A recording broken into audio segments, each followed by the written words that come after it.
ආදරණීය දරුදරියනි, අපි මීට පෙර පාඩම් පරිච්ඡේදයෙන් කතා කරන්න යෙදුණා ලංකාවේ බැංකු පද්ධතිය සම්බන්ධයෙන් 2020 සිට ආපස්සට විභාග ප්‍රශ්න පත්‍රය තුළ යොමු වෙච්ච ගැටලු ගණනාවක්. වාස්තවික අභ්‍යාස. අද දවසත් අපි කතා කරන්න යන්නේ 2020 සිට ආපස්සට වාස්තික පේපර් එකේ නම් පළවෙනි ප්‍රශ්න පත්‍රය තුළ යොමු වෙච්ච විශේෂම සප්ලයි ටයිප් කියන්නේ හිස්තැන් පුරවන සුදුසු වචන තුලින් ඒ වගේම කෙටි නිශ්චිත පිළිතුරු සපයන අභ්‍යාස ටික. මම හිතන්නේ මේ අභ්‍යාස ටික කරන් පස්සේ ඔබට මේ බැංකු පද්ධතිය සම්බන්ධයෙන් තියෙන චකිතයන් නැති වෙලා විභාගයට අවශ්‍ය සම්පූර්ණ දැනුම ලබා ගන්න පුළුවන් වාස්තවික ප්‍රශ්න වලට පිළිතුරු ලියන්න. අපි බලමු මුලින්ම පළවෙනි ප්‍රශ්නේ සුදුසු වචනය යොදා හිස්තැන සම්පූර්ණ කරන්න. 2006 විභාග ප්‍රශ්න පත්‍රයේ සමහර 2006 ඉඳන් 5 දක්වාම මේකේ සප්ලයි ටයිප් ක්වෙස්චන්ස් ඇහුවේ නැහැ. MCQ ඇහුවා සප්ලයි ටයිප් ඇහුවේ නැහැ. 2006 විභාග ප්‍රශ්න පත්‍රයේ 25 වෙනි අභ්‍යාස වශයෙන් ලකුණු 2ක් ලැබෙන ප්‍රශ්නය හිස්තනක් හා හිස්තනක් බලපත්ලාභී විදේශීය වාණිජ බැංකු දෙකකි. බලපත්ලාභී විදේශීය වාණිජ බැංකු දෙකකි. දැන් මොකද්ද මේ අහන්නේ? පැහැදිලිවම ප්‍රශ්නේ පැහැදිලිනේ. අන්තිම හරියෙන් කියන බලපත්ලාභී වාණිජ බැංකු දෙකක්. මොන බැංකු දෙකක්ද? විදේශීය. දේශීයව නෙවෙයි. කියන්නේ ලංකා බැංකුව, හැඩ් නැෂනල් බැංකුව, සම්පත් බැංකුව ඒවා ලියන්න බෑ. ලංකාවේ තියෙන ඕනෑම දැන් මතකනේ ලංකාවේ බැංකු පද්ධතිය මහ බැංකු වාර්තා වන කොටස් 4කට බෙදුවානේ. එකක් තමයි බැංකු අංශය. බැංකු අංශේ කොටස් 3යි මහ බැංකුව, බලපත්ලාභී වාණිජ බැංකු, බලපත්ලාභී විශේෂ බැංකු. ඒකේ බලපත්ලාභී වාණිජ බැංකු 24ක් ක්‍රියාත්මකයි. මතකයිනේ 24ක් ක්‍රියාත්මකයි. එයින් 11ක්ම මොනවද? විදේශීය වාණිජ බැංකු. 13ක් පමණයි දේශීය වාණිජ බැංකු ක්‍රියාත්මක වෙන්නේ. අන්න ඒ 11න් ඕනෑම දෙකක්.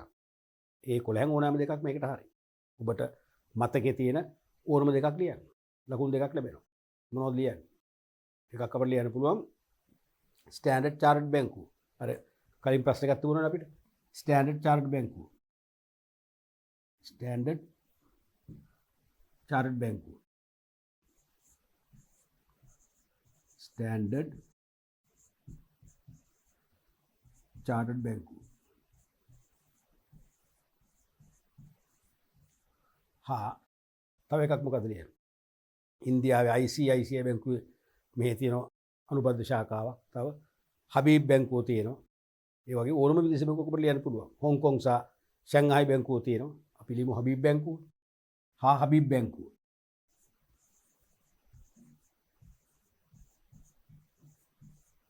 හරිනේ. ඒත් මේ දෙකම ඕනේ නැහැ. තේරෙනවද? තව තියෙනවා 9ක්. කොහොම 11ක් නේ. 11න් දෙකක් මේ ලිව්වේ. ඒ ඕනම 11න් ඕනම දෙකට ලකුණු ඔබට ලැබෙනවා. ලකුණු එකකින් ලකුණු දෙකක් ලැබෙනවා.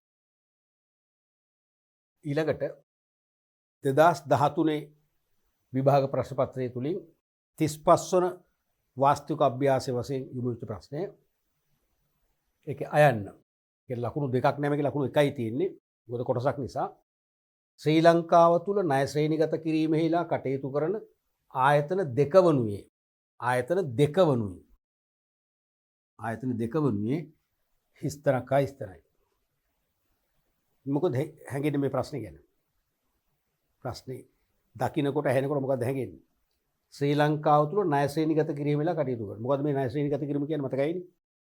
ණය ශ්‍රේණිගත කරනවා කියන්නේ ලංකාවේ මූල්‍ය ආයතනවලට මූල්‍ය වගකීම් දැරීමට කතරම් හැකියාවක්, කතරම් ධාරිතාවයක්, ශක්්‍යතාවයක් තියෙනවද කියලා විද්‍යාත්මකව තක්සේරු කරලා, විද්‍යාත්මක ක්‍රම මගින් තක්සේරු කරලා සංකේත ලබා දෙනවා. ඒක තමයි ණය ශ්‍රේණිගත කිරීම කියලා කියන්නේ. ක්‍රෙඩිට් රේටින් සිස්ටම් කියලා කියන්නේ ඒකයි. දැන් අපි මේ ණය ශ්‍රේණිගත කිරීමේ ආයතන මෑත දශකයේ එන්නට පෙර අපිට විශාල මුදලක් අතර ලැබුණොත් ඒ සල්ලි අපි ආරක්ෂාකාරී ගොඩක් වෙලාවට බැංකුවල කාලීන තැන්පත්වල දානවනේ. ඒතර අපි ගොඩක් අයකින් අහනවා. තොරතුරු විමසනවා. ගවේෂණය දෙනවා. මොකද්ද හොඳම බැංකුව? වැඩිම පොලියක් ගෙවන්නේ මොන බැංකුවද? ඒ වගේම වඩා සුරක්ෂිත බැංකුව මොකක්ද? බැංකු කර්මාන්තය තුල තියෙන වඩා ලාභදායි වඩා ශක්තිමත්ම බැංකුව මොකක්ද? මුදල් ආපසු අය කර ගැනීමේ බාධාවක් නැති බැංකුව මොකක්ද? විශ්වාසනීය බැංකුව මොකක්ද? වැඩි දෙනෙක් කියන්නේ වැඩි දෙනෙක්ගේ විශ්වාසය දිනා ගනිමින් වැඩි දෙනෙක් ගනුදෙනු කරන බවට පත්වෙච්ච බැංකුව මොකක්ද? එහෙම හොයලා බලන්න තැන්පත් කරන්න. දැන් අපිට එච්චර කරදර වෙන්න ඕනේ. අපිට දැනගන්න තියෙන්නේ මේ බැංකුවේ ණය ශ්‍රේණිගත කිරීමේ සංකේතය. මතකයිනේ. AAA නැත්නම් AAA ඒ තුනක් තියෙනවා. ඒක තමයි හොඳම.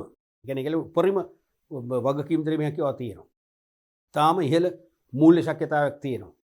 එක්කෝ AA+ නැත්නම් AA. ඒත් ඊටාම හොඳයි. එක්කෝ A+ නැත්නම් A. ඒකත් සෑහෙන හොඳයි. කොහොමද ඒ සංකේත තියෙනවා නම් ඒ සංකේත තියෙනවා කියන්නේ ඊටාම හොඳ මූල්‍ය වගකීම් දරීමේ හැකියාවක් තියෙනවා. විශ්වාසනීය භාවයකින් යුක්තව අපිට ආයෝජනය කරන්න පුළුවන්. ඊළඟට BBB නැත්නම් BBB+. එක්කෝ BB+ හෝ BB. එක්කෝ B. ඒකත් සාමාන්‍ය මට්ටමින් හොඳයි. හැබැයි දරුවනේ D සංකේතය එනවා නම් හොඳම නෑ. D නැත්නම් DDD කියන්නේ ඒ බැංකුව ළඟින් යන්නවත් හොඳ නෑ. තේරෙනවද? ඒ කියන්නේ සල්ලි දැම්මුත් ඉවරයි ගන්න බෑ. අන්න ඒ නිසා එහෙම ණය ශ්‍රේණිගත කිරීමලා කටයුතු කරන ආයතන දෙක වනුයි කියලා නහනේ දෙක. ආයතන දෙක වනුයි එක මොකක්ද ප්‍රශ්නේ? හරියට දෙකයි. මේ ප්‍රශ්නේ අනුව තියෙන ආයතන දෙකයි. නමුත් නෑ ආයතන හතරක් තියෙනවනේ. ලංකාවේ දැනට ණය ශ්‍රේණිගත කිරීමේ ආයතන හතරක් ක්‍රියාත්මක වෙනවා. හතරක් තියෙන තැනක දෙක කිව්වම ඒ ප්‍රශ්නේ මං හිතන්නේ ගැළපීම හොඳ නෑ. ඔබට තේරෙන්නේ නැහැ නේද? හතරක් තියෙන තැනක අහන්න කොහොමද එනං? කටයුතු කරන ආයතන දෙකක් වනුයි කියලා වුණා. හරි දෙකක්. හතරෙන් දෙකක්. දෙක කිව්වම ළමයි හිතන්න පුළුවන් දෙකයිනේ තියෙන්නේ. අපි හතරක් ඉගෙන ගත්තා. එහෙනම් අපට උගන්වපු ගුරුවරයා අපට හතරක් ඉගෙනුවේ බොරු උත්තරද? බොරු විෂය කරුද? එහෙම චකිතයක් කරනවනේ. ඉතින් මේ වගේ ප්‍රශ්න තව මේක විතරක් නෙවෙයි තව ගොඩ වෙලා තියෙනවා. නමුත් ඒ වෙදි කලබල වෙන්න එපා. ඔබ හරියට විෂය ඉගෙන ගත්තා. විශ්වාසනීය ගුරුවරුන්ගේ විෂය දැනුම තියෙන නව විෂය දැනුම ගවේෂණය කරන ගුරුවරුන්ගෙන් ඔබ ඉගෙන ගත්තා නම් විශේෂයෙන්ම deep education එක තුල ඉන්න deep education කියන විශේෂිත ඔන්ලයින් පාඨමාලාව තුල ඉන්න ගුරුවරු ලංකාවේ අතිදක්ෂ ගුරුවරු. ඒ වගේම qualified ගුරුවරු. ඒගොල්ලන්ගේ ඉගෙන ගත්තා නම් කිසි දෙයකට බය වෙන්න එපා. ඒ උගන්වපු ටික හරි. එයින් හතරෙන් දෙකක් කියලා තමන් සංයමයෙන් තීරණය කරලා ඒ හතරෙන් දෙකක් ලියන්න පුළුවන්. මතකනේ ලංකාවේ පැරණිම නැත්නම් ලංකාවේ මුලින්ම ක්‍රියාත්මක වූ ණය ශ්‍රේණිගත කිරීමේ ආයතනය මොකක්ද? ඇමරිකන් ආයතනයක්. ඒකට තමයි මෙහෙට මුලින්ම දැම්මේ මොකක්ද? ඒක තමයි ප්‍රබලම එක. මොකද්ද? ෆිච් රේටින් සමාගම. ෆිච් රේටින් එක තමයි මුල් මේක. ඊට පස්සේ තව එකක් ආව ස්ටෑන්ඩඩ් ඇන්ඩ් පුවර් සමාගම. තව එකක් ආව මූඩීස් ඉන්වෙස්ටර්ස් සමාගම. තව එකක් ආව රැම් රේටින්ස් සමාගම. ඔන්න ඔය හතරෙන් ඕනම දෙකක් හරි මේකට. ඒක දෙක තිබුණා කියලා කලබල වෙන්න එපා. තේරුණාද? රයිට්. අපි ලියමු එකක් ෆිච් රේටින්. මේක මේ වගේ ඒවා දැන් ඒ වගේ සාමාන්‍ය සිංහලට අපි පරිවර්තනය කරගන්නකොට නිකන් අර ඒකේ ස්වරය ඒ කියන්නේ අපිට ශබ්ද නැගීමේදී ඇති වෙන ස්වරයේ වෙනසක් තිබෙනවා කියලා දැනෙනවා. අපිට ඉංග්‍රීසියෙන් ලියන්න කිසි ප්‍රශ්නයක් නැහැ. ඉංග්‍රීසියෙන් ලියුවොත් මේකට ලකුණු 8 ලැබෙනවා. අනිවාර්යයෙන්ම ලැබෙනවා.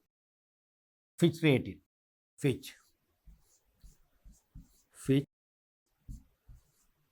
රේටින්ස්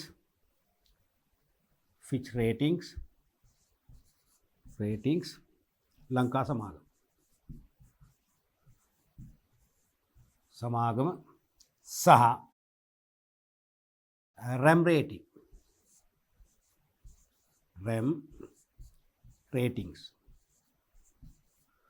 ලංකා සමාගමය අනිත් දෙකත් ලියන්න පුළුවන්. මූඩීස් ඉන්වෙස්ටර්ස් අනිත් එක ස්ටෑන්ඩඩ් ඇන්ඩ් පුවර් සමාගම කියන එක ලියන්න පුළුවන්. ඊළඟට 2014 ප්‍රශ්න පත්‍රය තුලින් ආපු 34 වන අභ්‍යාසය අයන්න. මේකෙත් ලකුණු එකයි. දැන් මේ දෙකටම ලකුණු භාගයෙන් එකයි. මේකෙත් එහෙමයි. ශ්‍රී ලංකාවේ විශේෂිත මූල්‍ය ආයතන දෙකක් ලෙස හිස්තනක් සහ හිස්තන හැඳින්විය හැකියි. අන්න ඒක හරි. මොකද බලපත්ලාභී වාණිජ බැංකු ගත්තත් බලපත්ලාභී විශේෂිත බැංකු ගත්තත් තේරෙනවද? ඒ වගේම ගිවිසුම්ගත ඉතුරු ආයතන ගත්තත් විශේෂිත මූල්‍ය ආයතන කියන එක ගත්තත් කීපයක්ම තියෙනවනේ. එතනදී දෙකක් කියන එක හරි. දැන් මෙතනත් හතරක් ක්‍රියාත්මකයිනේ. ඒක මම කිව්ව ඉස්සෙල්ලා එකේ අර දෙකක් ආවනම් වඩා හොඳයි. දෙක තමයි පොඩි ප්‍රශ්නයක් තියෙන්නේ. මේකේ හරි. විශේෂිත මූල්‍ය ආයතන කීපයක් මහ බැංකුව වාර්තාව පෙන්නලා තියෙනවා. එයින් දෙකක්. ඒ කියන්නේ විශේෂිත පාර්ශවයන්ට විශේෂිත මූල්‍ය සේවා සපයන ආයතන. විශේෂිත පාර්ශවයන්ට විශේෂිත මූල්‍ය සේවා සැපීම සඳහාම ක්‍රියාත්මක වන නැත්නම් විශේෂිත මූල්‍ය සේවා සැපීම ප්‍රධාන හෝ එකම ව්‍යාපාර කාර්ය වශයෙන් පවත්වගෙන යන ආයතනය මේ අහන්නේ. එකක් මොකද්ද? විශේෂිත කල්බදු සමාගම්. විශේෂිත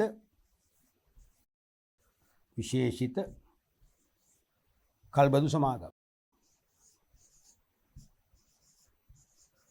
විශේෂිත කල්බදු සමාගම් එකක්.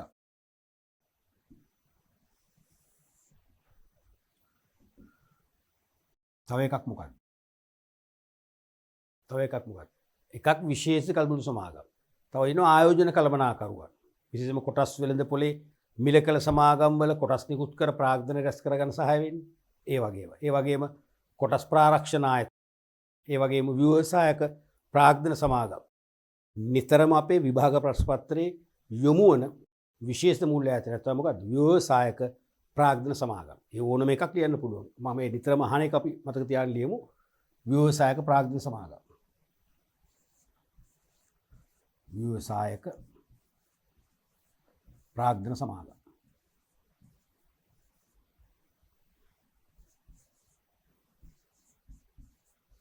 මතකද මේක?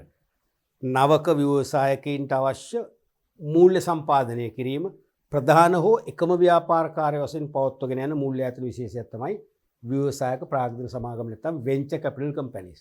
මේක සිංහලෙන් නැත්නම් ඔයගොල්ලෝ ඉංග්‍රීසියෙන් ලියුවා කියන්නකෝ. වෙන්චර් කැපිටල් කම්පැනිස් කියලා කිසි ප්‍රශ්නයක් නැහැ ලකුණු ලැබෙනවා. තේරුණාද? අපි ඊළඟ ප්‍රශ්නේ බලමු.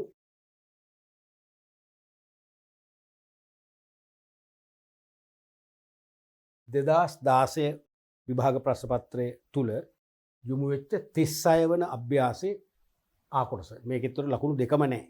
තව කොටසක් මේකේ තියෙනවා ලකුණු එකයි. ඒතර මේ ස්ථාන දෙකක් තිබුණාට එක ස්ථානකට ලකුණු භාගය හම්බෙන්නේ. මූල්‍ය ආයතන වර්ගීකරණය අනුව සේවක බාරකාර අරමුදල ETF එක එම්ප්ලොයි ස්ටාර්ට් ෆන්ඩ් එක සේවක බාරකාර අරමුදල ETF බාරකාර අරමුදල හිස්තනක් ඉතිරි කිරීම ආයතනයක් වන අතර ව්‍යවසායක ප්‍රාග්ධන සමාගම් මම මේක සාමාන්‍ය පේපර් එකේ එනෝම අපිට ගොඩක් කරලා කොහෙන් හරි මේ වගේ වක්‍රව හරි ටච් වෙනවා. වෙන්චර් කැපිටල් කම්පැනිස් ව්‍යවසායක ප්‍රාග්ධන සමාගම් හිස්තනක් මූල්‍ය ආයතන වේ. තේරෙනවද මොකද්ද මේ අහන්නේ කියලා? මේ කියන්නේ අපිට නම් දෙක දීලා තියෙනවනේ මූල්‍ය ආයතන දෙක දීලා තියෙනවා. එකක් ETF එක අනිත් එක වෙන්චර් කැපිටල් කම්පැනි එක. ඒවා මහ බැංකු වාර්තාව විසින් කාණ්ඩගත කරපු ගොනු කරපු නැත්තම් වර්ග කරපු ශීර්ෂ දෙකයි මේ අහන්නේ. මූල්‍ය ආයතන වර්ග කරපු මූල්‍ය ආයතන ශීර්ෂයන් මේ අහන්නේ. ඒතර සේවක බාරකාර අරමුදල කියන්නේ මොකද්ද? පෞද්ගලිකංශයේ සේවකයින් සේවය කරලා සේවයෙන් ඉවත්ව යාමේදී ආපසු එකවර ලබාගත හැකි අරමුදලක්. ඒගොල්ලෝ ඉවත් වීමේදී අනිවාර්යයෙන්ම ඉල්ලීමක් කරාම කම්කරු කොමසාරිස්වරයා මාර්ගයෙන් නිර්දේශ කරගත්තම ඒ සල්ලි ගෙවන්න ඕනේ. සේවා නියුක්තිකයන්ගේ බාර අරමුදල් මණ්ඩලයෙන් තමයි ඒ අරමුදල පවත්වාගෙන යන්නේ. මතකනේ අපේ පඩින් කපන්නේ සේවා යෝජකයා අපේ වැටුප අපේ දල වැටුප මත 103ක් මාසිකව ඒ ගිණුමට අපේ අරමුදලට බැර කරලා තමයි මේ අරමුදල පෝෂණය වෙන්නේ. ඒතර ඒක අනිවාර්යයෙන් මොකද්ද? ගිවිසුම්නේ. ගිවිසුමක් තියෙනවා සේවයෙන් ඉවත් වීමේදී ආපසු ලැබෙනවා කියලා. එහෙමනම් ඒක අනිවාර්යයෙන්ම මොකද්ද? ගිවිසුම්ගත ඉතුරුම ආයතනට අයිති වෙන්නේ. ගිවිසුම්ගත ඉතින් දීලා තියෙන භාගයක් ඉතිරි කිරීමේ ආයතනයක්. එහෙනම් මෙතන අපිට දාන්න තියෙන්නේ ගිවිසුම්ගත විතරයි.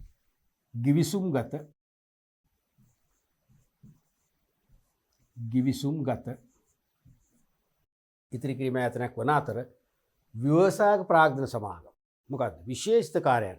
ඒ කියන්නේ අලුතෙන් ව්‍යාපාර ලෝකයට පාතබන නවක ව්‍යවසායකින්ට අවශ්‍ය මූල්‍ය උණත නැති කරගන්න මූල්‍ය සම්පාදනය කර ගැනීමට සහාය වීම මූලික කාර්ය කරගත් ආයතන විශේෂ. මොකද්ද? විශේෂිත කාර්යයක් කරගෙන විශේෂිත මූල්‍ය ආයතනයක දීලා තියෙන භාගයක් මූල්‍ය ආයතන ලියන තියෙන එක වචනයයි විශේෂිත මූල්‍ය ආයතන.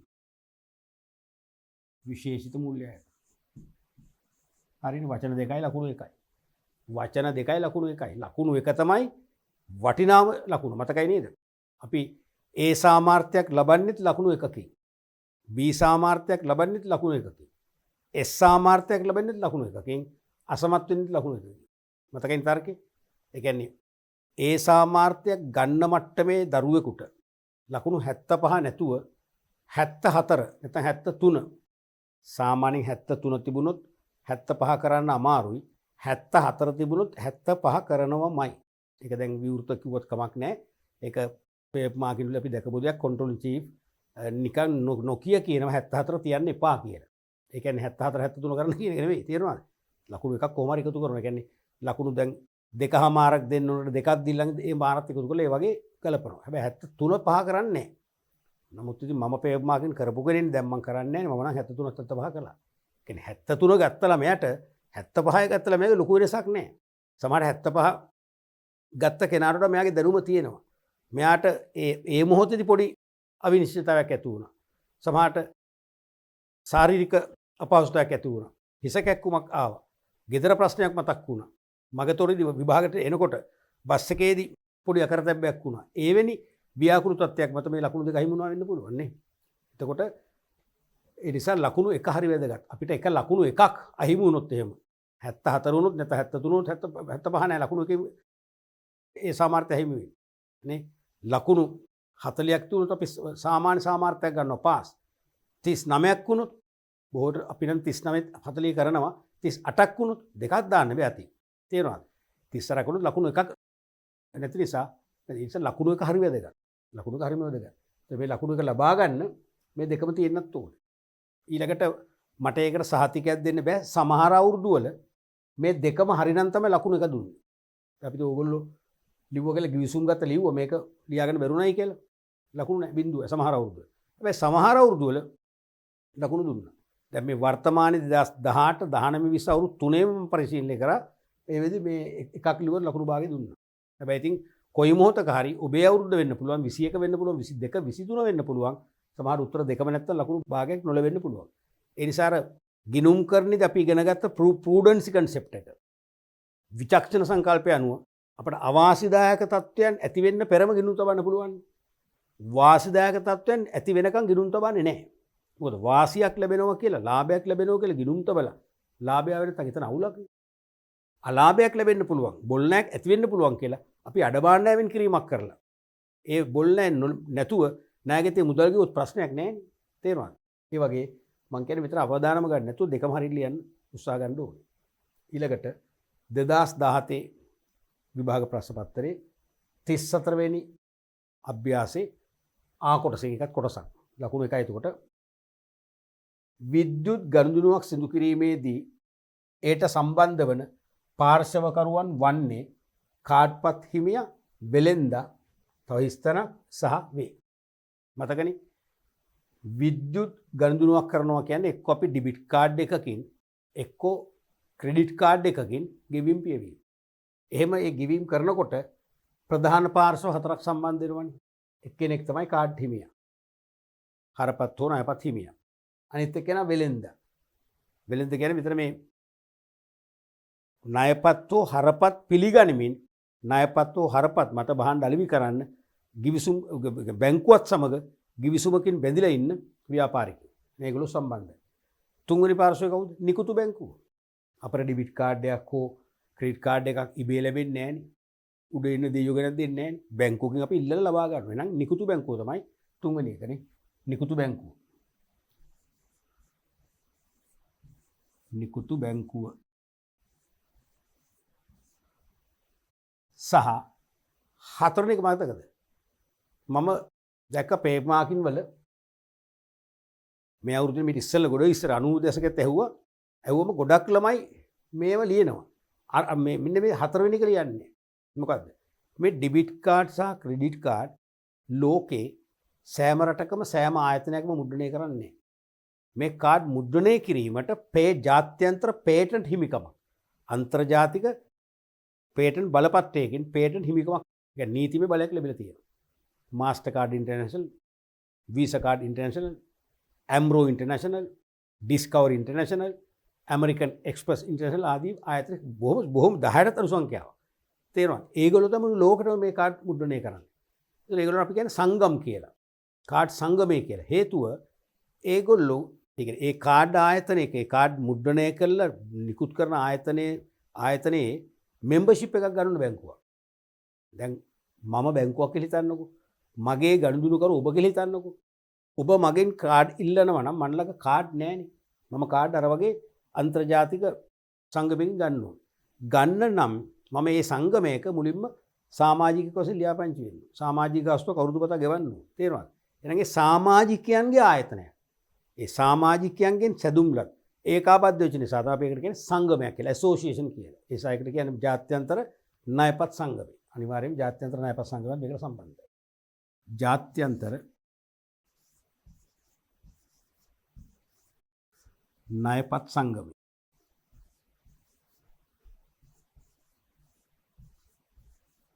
උච්චරයි. ඕම තමයි හතර දෙනෙක් අපිට දෙකක් දීලා තියෙනවා. දෙකක් ෆිල් කරලා දෙකට ලකුණු භාගයකින් ලකුණු එකක් ලැබෙනවා. ඊළඟට 2020 අන්තිම අවුරුද්දේ අලුත්ම ප්‍රශ්නය 32 වන අභ්‍යාසයකෙත් අයන්න වශයෙන් අහපු ප්‍රශ්න කොටස අරමුදල් සම්පාදනයේදී හිස්තනක් කල්බදු ක්‍රමය මගින් කල්බදුලාභියාට අයිතිය නොපවරා දේපල භාවිතයට පමණක් ඉඩ දෙනු ලබන අතර හිස්තනක් කල්බදු ක්‍රමය මගින් අවදානම හා ප්‍රතිලාභ කල්බදුලාභියාට පවරමින් දේපල භාවිතයට ඉඩ දෙයි. තේරෙන කතාව. අපි න්‍යායාත්මක පාඩම සාකච්ඡා කරද්දී කිව්වා කල්බදු සමාගම් මගින් ක්‍රියාත්මක වන ප්‍රධාන කල්බදු ගිවිසුම් වර්ග තුනක්. මතකයිද? එකක් මෙහෙයුම් කල්බදු ගිවිසුම්. නැත්තම් තව නම් මොකද්ද කිව්වේ? මෙහෙයුම් වලට ක්‍රියාත්මක කල්බදු ගිවිසුම්. තව එකක් මූල්‍ය කල්බදු ගිවිසුම්. තව සමාන වචනයක් කිව්ව මොකද්ද අපි ඒකට? ස්ථාවර කල්බදු ගිවිසුම්. ඒ කියන්නේ මෙහෙයුම් මෙහෙවත් ක්‍රියාත්මක කල්බදු ගිවිසුම් කියන්නේ කෙටි කාලීනයි. වසරකට අඩු කාලයකට වත්කම් බද්දර දීම සඳහා ඇති කරගන්න ගිවිසුම්. ස්ථාවර හේවත් මූල්‍ය කල්බදු ගිවිසුම් වෙන්නේ දිගු කාලීනයි. වසරකට වැඩි කාලයකට වත්කම් බද්දර දීම සඳහා කල්බදු සමාගමක් සහ ගනුදෙනු කරුවෙක් අතර කල්බදු සමාගමක් සහ ඒගොල්ලන්ගේ සේවා දායකයෙක් අතර ඇතිවන ගිවිසුම තමයි මූල කල්බදු ගිවිසුම. තුන්වෙනි එකක් අපි කව විකුණා ආපසු ගැනීමේ කල්බදු ගිවිසුම. ඒ කියන්නේ යම් පුද්ගලයෙක් සතු මිලාදික වත්කමක් එයාට දරන්න බැරි නම් ද්‍රවශීලතා ගැටලු මාලාවකට යා මුහුණ දෙමින් ඉන්නවනම් හරිද? එයාට මේ වත්කමෙන් වැඩ ගන්නත් ඕන නම් වත්කම විකුණලා හරියන්නේ නැහැ. මේ වත්කම අපි කල්බදු සමාගමට විකුණනවා. කල්බදු සමාගමේ තක්සේරු කරු තක්සේරු කරන මිලකට විකුණනවා. වත්කම අපි අතේ තියන් විකුණනවා. විකුණලා ඒ මොහොතේම දිගු කාලයකට මූල්‍ය කල්බදු ගිවිසුමක් කරද්දී අපි වත්කම බද්දර ගන්න පාවිච්චි කරනවා. ඒතර අපිට සල්ලිත් ලැබෙනවනේ. දැන් වික්කම සල්ලි ලැබෙනවනේ. අපේ සල්ලි ප්‍රශ්න විසඳෙනවා. ඒ වගේ දැන් වත්කමත් පාවිච්චි කරන්න පුළුවන්. පාවිච්චි කරන කාලයට මාසිකව හරි නැත්නම් විසගත් ආකාරයෙන් ත්‍රිමාසිකව හරි මොනවද බදු මුදල් වාරික කියනවා. වැඩ දෙකම කියනවා. ඒක තමයි තුන්වෙනි එක. දැන් මේ අහන්නේ තුන්වෙනි එක නෑ මෙතන. අරමුදල් සම්පාදනයේදී හිස්තනක් කල්බදු ක්‍රම මගින් කල්බදු ලාභියාට අයිතිය නොපවරා දේපල භාවිතයට පමණක් ඉඩ දෙනු ලබන අතර. ඒ කියන්නේ මේකෙදි කල්බදු ලාභියට බදු ගන්න කෙනාට දේපල අයිතිය පවරන්නේ දේපල පාවිච්චි කරන්න අවසර දෙනවා. ඒ කියන්නේ කෙටි කාලයකට. අපි බදු මුදල ගෙවනවා. පාවිච්චි කළ පාවිච්චි කර අවසන් වූ පසු වත්කම අපි ආපහු බාර දෙනවා. හිතන්න අපි කැටපිලර් එකක් බුල්ඩෝසරයක් ගත්ත කියලා අපි ඉඩමක් සකස් කරගන්න මාසෙකට මාසෙන් පස්සේ බාර දෙනවා. එහෙනම් ඒක මොකද? කෙටි කාලෙ දැන් මෙහෙයුම් කල්බදු මුල්‍ය කියන්නේ. අතර කල්බදු ක්‍රම වලින් අවදානම හා ප්‍රතිලාභ කල්බදු ලාභියාටම පවරනවා. අවදානම කියන්නේ මෙතන දැන් අපි වත්කමක් පාවිච්චි ගත්තම ඒක අලුත් වැඩියා කරන්න වෙනවා. අනපේක්ෂිතව කාර්මික දෝෂ ඇති වෙනවනේ.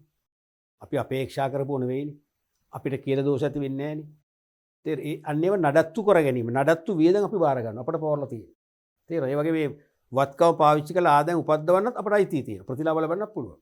ඒ මොකද්ද? ඒක මොකද්ද? ඒක ස්ථාර. මොකද දිගු කාලයක් යනකොට වත්කම් කැඩෙනවනේ. උත්වඩියා කරන්න ඕන, සර්විස් කරන්න ඕනේ, පාර්ට්ස් මාරු කරන්න ඕනේ. ඒව කල්බදු සමාගම කරන්නේ නැහැ. කෙටි කාලයේදී ගොඩක් කරලා ඒ වගේ රිපෙයාර්ස් එනවා අඩුයිනේ. සර්විසස් අඩුයි. ඒ නිසා කල්බදු සමාගම බාර අරගන්න. මේක බාර ගන්න. මේක අපිට තමයි පවරන්නේ. එහෙනම් ඒක මොකද්ද? මූල්‍ය කල්බදු ගිවිසුම. එහෙනම් මුල්‍ය කියන්නේ මෙහෙයුම් නැත්තම් ක්‍රියාත්මක. දෙකම හරි. එක්ක මෙහෙයුම් නැත්නම් ක්‍රියාත්මක කල්බදු ගිවිසුම්. දෙවෙනි එක තමයි ස්ථාවර නැත්නම් මූල්‍ය කල්බදු ගිවිසුම්. එක්ක මූල්‍ය නැත්නම් ස්ථාවර කල්බදු ක්‍රමය. දීර්ඝ කාලික ගිවිසුම්. පැහැදිලිනේ? අපි ඊළඟ ප්‍රශ්නට යමු. මේකත් 2020 පේපර් එකේම 33 වෙනි ප්‍රශ්නේ අයන්න වශයෙන් අහපු ප්‍රශ්න. ඒක සම්පූර්ණ ප්‍රශ්නයක්. 33 ආයන දෙකක් තියෙනවා. ග්‍රාමීය ප්‍රදේශවල ජීවත්ව සිටින අයගේ හිස්තැනක් ලබා ගැනීම සහ ග්‍රාමීය හිස්තැනක් සඳහා ශක්තිමත් ආයතනික සහාය ලබා දීම සමූපකාර ග්‍රාමීය බැංකුවේ ප්‍රධාන කාර්යය. සමූපකාර ග්‍රාමීය බැංකුව. ප්‍රාථමික සමූපකාර සමිති මතකයිනේ. එක් පළාත් පාලන බල ප්‍රදේශයකට එක් මව් සමිතියක් දාලා තියෙනවා සමූපකාර පනතයර්ද නීතිගත කරලා. ඒක තමයි ප්‍රාථමික සමූපකාර සමිතිය. නැත්නම් විවිධ සේවා සමූපකාර සමිතිය කියන්නේ මල්ටිපර්පස්. ඒ ප්‍රාථමික සමූපකාර සමිතියවත් විවිධ සේවා සමූපකාර සමිතිය. ඒක තමයි මව් සමිතිය. ඒ මව් සමිතිය යටතේ එක ගම් මට්ටමින් ගමකට එකක් ගානේ අවශ්‍යතාව මත දෙකක් වුණොත් පුළුවන් ජනගහනය වැඩනම් ගම් මට්ටමින් ශාඛා වලින් සල් දාලා තියෙනවා. සමූපකාර සිල්ලර කඩ සමිති කියන්නේ අපි නම් කරේ මොනකද? ප්‍රාදේශික. එහෙනම් එක ප්‍රාථමික සමිතියයි එයාට ගම් මට්ටමින් ශාඛා ටිකයි ප්‍රාදේශිකයි. ඒක එක සමුපකාර පොකුරක්. අපි තු මහරගම ප්‍රාථමික සමුපකාර සමිතිය සහ ශාඛා අපි තු 40ක් පාලනය කරනවා. ඒක එක පොකුරක්. හෝමාගම ප්‍රාථමික සමුපකාර සමිතිය හා ශාඛා සමූහය ඒක එක පොකුරක්. ගාල්ල ප්‍රාථමික සමුපකාර සමිතිය සහ ප්‍රාදේශීය ගණනාව තවත් පොකුරක්. මීගමුව ප්‍රාථමික සමුපකාර සමිතිය හා ප්‍රාදේශීය ගණනාව. එහෙනම් මේ තියෙන පොකුරු මල් නෙමෙයි මොනවද? පොකුරු සමුපකාර. පොකුරු සමුපකාරයක් තියෙන මේ විමද්දගත කරලා දැන් තියෙන්නේ. තේරුණාද? අන්න ඒ වගේ ඒ ග්‍රාමීය ප්‍රදේශවලට මේ සමුපකාර ග්‍රාමීය බැංකුව ගියේ ග්‍රාමීය ප්‍රදේශවල ජනතාවට බැංකු ස්පර්ශය ලබන්න වෙන්නේ අඩුයි. ප්‍රධාන වාණිජ බැංකු ගොඩක් කරලා තමන්ගේ ශාඛා විවෘත කරේ මෑතක් වෙනකම් නගර බදව පමණයි. ගමේ ආරම්භ කළේ නෑ. ඒ නිසා ගමේ වැසියන්ට බැංකු පුරුද්දක් නෑ. ගමෙත් ඉන්නවා ස්වයං රැකියා වශයෙන් ව්‍යාපාර කරන්න පුළුවන් අය. සහජ හැකියාව තියෙන අය. ව්‍යවසායගත කුසලතා තියෙන අය. ව්‍යාපාර පිළිබඳ නිසි දැක්මක් විෂන් එකක් තියෙන අය ඉන්නවා. තේරෙනවද? උගත් අය ඉන්නවා. නමුත් ඒගොල්ලන්ට මූල්‍ය මොකද ලොකුම අර්බුදේ රටේ අපේ රටේ ව්‍යාපාරිකයන්ගේ ලොකුම ප්‍රශ්නේ අවශ්‍ය අරමුදල් සම්පාදනයේ පහසු. නැත්නම් මූල්‍ය තමන්ගේ මූල්‍ය ශක්තියතාවය බොහොම අඩු මට්ටමේ තියෙන. තමන්ගේ ඉතිරි කිරීම සීමිතයි. බැංකුවලින් ණය ගන්න ගියාම ප්‍රශ්න ගොඩයි. තේරෙනවද? ඒ නිසා අනේ ගමේ මිනිස්සුන්ට අවශ්‍ය මූල්‍ය පහසුකම් සපයා දීම තමයි මූල්‍ය පහසුකම් සපයා දීමේ. ගමේ ස්වයං රැකියා සහ කුඩා පරිමාණ සහ සූක්ෂම ව්‍යාපාර සඳහා ආධාර කරමින් කුඩා පරිමාණ මට්ටමින් ව්‍යාපාර ආරම්භ කරලා ගම තුල ප්‍රමාණවත් නිෂ්පාදනයක් ඇති කරලා ඍජු හා වක්‍ර රැකියා අවස්ථා ඇති කරලා මිනිසුන්ගේ ආදායම් මට්ටම වැඩි කරලා පරිභෝජන මට්ටම වැඩි කරලා ජීවන තත්ත්වය ඉහළ දැමීම තුළින් අන්න ප්‍රාදේශීය සංවර්ධනයක් ඇති කිරීම ඉලක්ක කරගෙන තමයි සමුපකාර ග්‍රාමීය බැංකුව ගම තුල ප්‍රාදේශීය මට්ටමින් තමන්ගේ මූල්‍ය සේවා පවත්වාගෙන යන්නේ. එහෙනම් මේ අහන්නේ ග්‍රාමීය ප්‍රදේශවල ජීවත්ව සිටින අයගේ හිස්තැනක් ලබා ගැනීම මොනවද ලබා ගන්නේ? තැන්පත්. මොකද ගමේ මිනිස්සු සුළු පරිමාණ ව්‍යාපාර කරනවා. සූක්ෂම ව්‍යාපාර කරනවා. කුඩා පරිමාණ ව්‍යාපාර කරනවා. ස්වයං රැකියා කරනවා. කරලා තමන්ට අතිරික්ත මුදලක් ලැබුණට ඒක ආරක්ෂා කර තැන්පත් කරන්න තමන්ගේ සමීපේ බැංකු නෑ. නගරේ තියෙන නගරයට ඈතයි. සමහරට ගමක ඉඳන් නගරයට කිලෝමීටර් 30 40ක් යන්න තියෙනවා ප්‍රධාන නගරයක් එනකම්. ඊටත් වැඩි සමහර ප්‍රදේශවල. එහෙනම් එවැනි ඈතේ පිට ගම්මානවල අය ඈත නගරවලට ගිහිල්ලා කාලේ නාස්ති කරලා ප්‍රවාහන වියදමක් දරලා තේරෙනවද? ඒ වගේම සොර අවදානමක් විඳිමින් ගැට කපන පස්සෙන් එන හොල්ලිය අරන් යනකොට යන්න කැමති නැහැ. ඉතින් ඒගොල්ලෝ එහෙනම් ගමේ මිනිස්සුන්ටත් මොනවා හරි ඉතුරු කරගත්ත මුදල් රටේ මූල්‍ය ආයතන පද්ධතියට අරගෙන නැවත ණය තුලින් ඒ මිනිස්සුන්ටම ප්‍රතිලාභ දුන්නොත් තමයි ආර්ථික සංවර්ධනය මොකද වෙන්නේ? වේගවත් වෙන්නේ. තේරෙනවද? මේ දේ කරන්න තමයි කියන්නේ. ග්‍රාමීය ප්‍රදේශවල ජීවත්ව සිටින අයගේ මොනවද? තැන්පතු. නැත්තම් අතිරික්ත මුදල් කුවත් කමක් නැහැ. තැන්පතු. මොනවද ඉතිරි කිරීම සකාලීන තැන්පතු. එහෙම නැත්තම් අතිරික්ත මුදල් කෙළුවොත් ඒත් ලකුණු ලැබෙනවා. ඒ අදහස එනවනේ. අතිරික්ත මුදල් තැන්පතුවල දාන්නේ. අතිරික්ත මුදල්. ඒත් හරි. ලබා ගැනීම සහ ග්‍රාමීය මොකද්ද? ග්‍රාමීය මොකද්ද? මොකද්ද ශක්තිමත් කරන්න යන්නේ? ග්‍රාමීය මොකක් සඳහාද? සංවර්ධනයනේ. ග්‍රාමීය සංවර්ධනය. ග්‍රාමීය සංවර්ධනය සඳහා ශක්තිමත් ආයතනික සහාය ලබා දීම තමයි සමුපකාර ග්‍රාමීය බැංකුවේ ප්‍රධාන කාර්ය වෙන්නේ. ඒක ආයන්න. ඒතර ඒක ලකුණු එකක් ලැබෙනවා ස්ථාන දෙකට භාග දෙකකින්. බලේලත් ප්‍රාථමික අලෙවිකරණ වීමට යෝග්‍ය ආයතන වර්ග දෙක වන්නේ හිස්තනක් වාණිජ්‍ය බැංකු සහ හිස්තනක් ප්‍රාථමික වෙළඳ සමාගම්ය. මතකද දැන් ප්‍රාථමික වෙළඳ ප්‍රයිමරි ඩීලර්ස්ලා ඒ කියන්නේ ශ්‍රී ලංකා රජයේ හෙවත් භාණ්ඩාගාරයේ වෙනුවෙන් මහ බැංකුව රජයේ සුරකුම්පත් අලෙවි කරනකොටම ඒව මිලදී ගන්නේ කවුද? මේ ප්‍රාථමික අලෙවිකරුවන්. තේරෙනවද? ඒගොල්ලෝ ගත්තපුව තමයි මහජනතාවන අපට අලෙවි කරන්නේ. එහෙනම් අපිට ගන්න වෙන්නේ මහ බැංකුවෙන් නෙවෙයි ප්‍රාථමික අලෙවිකරුවන්ගේ. තේරෙනවද? මෙන්න මේ ප්‍රාථමික අලෙවිකරුවන් වෙන්නේ ප්‍රධාන පක්ෂ දෙකයි. මොනවද? යෝග්‍ය ආයතන වර්ග දෙක තමයි යෝග්‍ය නැතත් අනිවාර්ය ආයතන දෙක වන්නේ හිස්තනක් වාණිජ්‍ය බැංකුව. මොන වාණිජ්‍ය බැංකුවද? බලපත්‍රලාභී. මොකද පිළිගත් වාණිජ්‍ය බැංකුවක් නම් නීතිමය වාණිජ්‍ය බැංකුවක් වෙන්න නම් ලංකාවේ මහ බැංකුවේ මුදල් මණ්ඩලයෙන් බලපත්‍රයක් ගත යුතුමයි. ඒ නිසා අපි කියන මෙතනට බලපත්‍රලාභී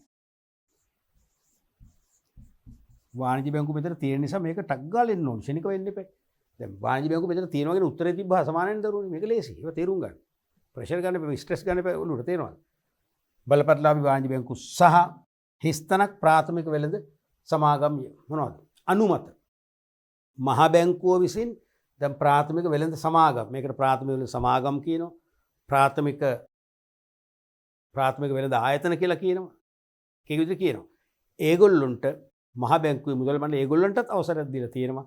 ප්‍රාථමික අලෙවිකරණ විසින් සුරකුම්පත් මිලදී ගැනීම සහ විකිණීම කරන්න. එහෙනම් ඒ කියන්නේ අනුමත ප්‍රාථමික වෙළඳ සමාගම්. බලයලත් නෙවෙයි අනුමත.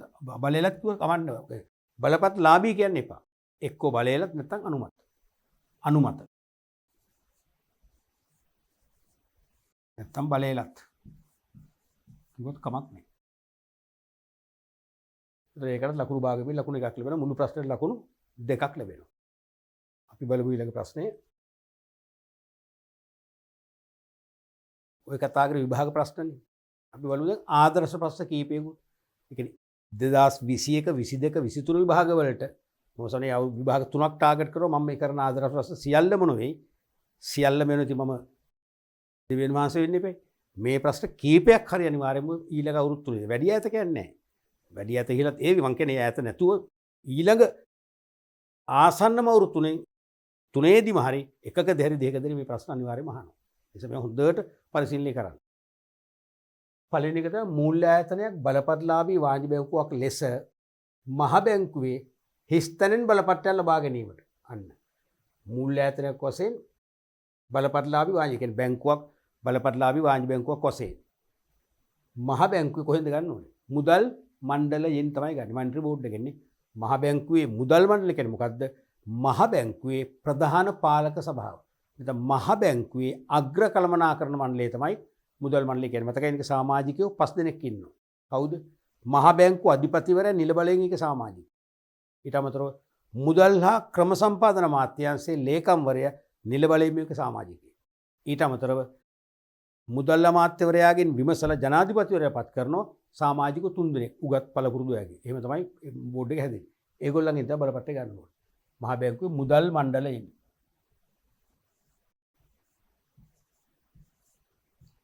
මුදල්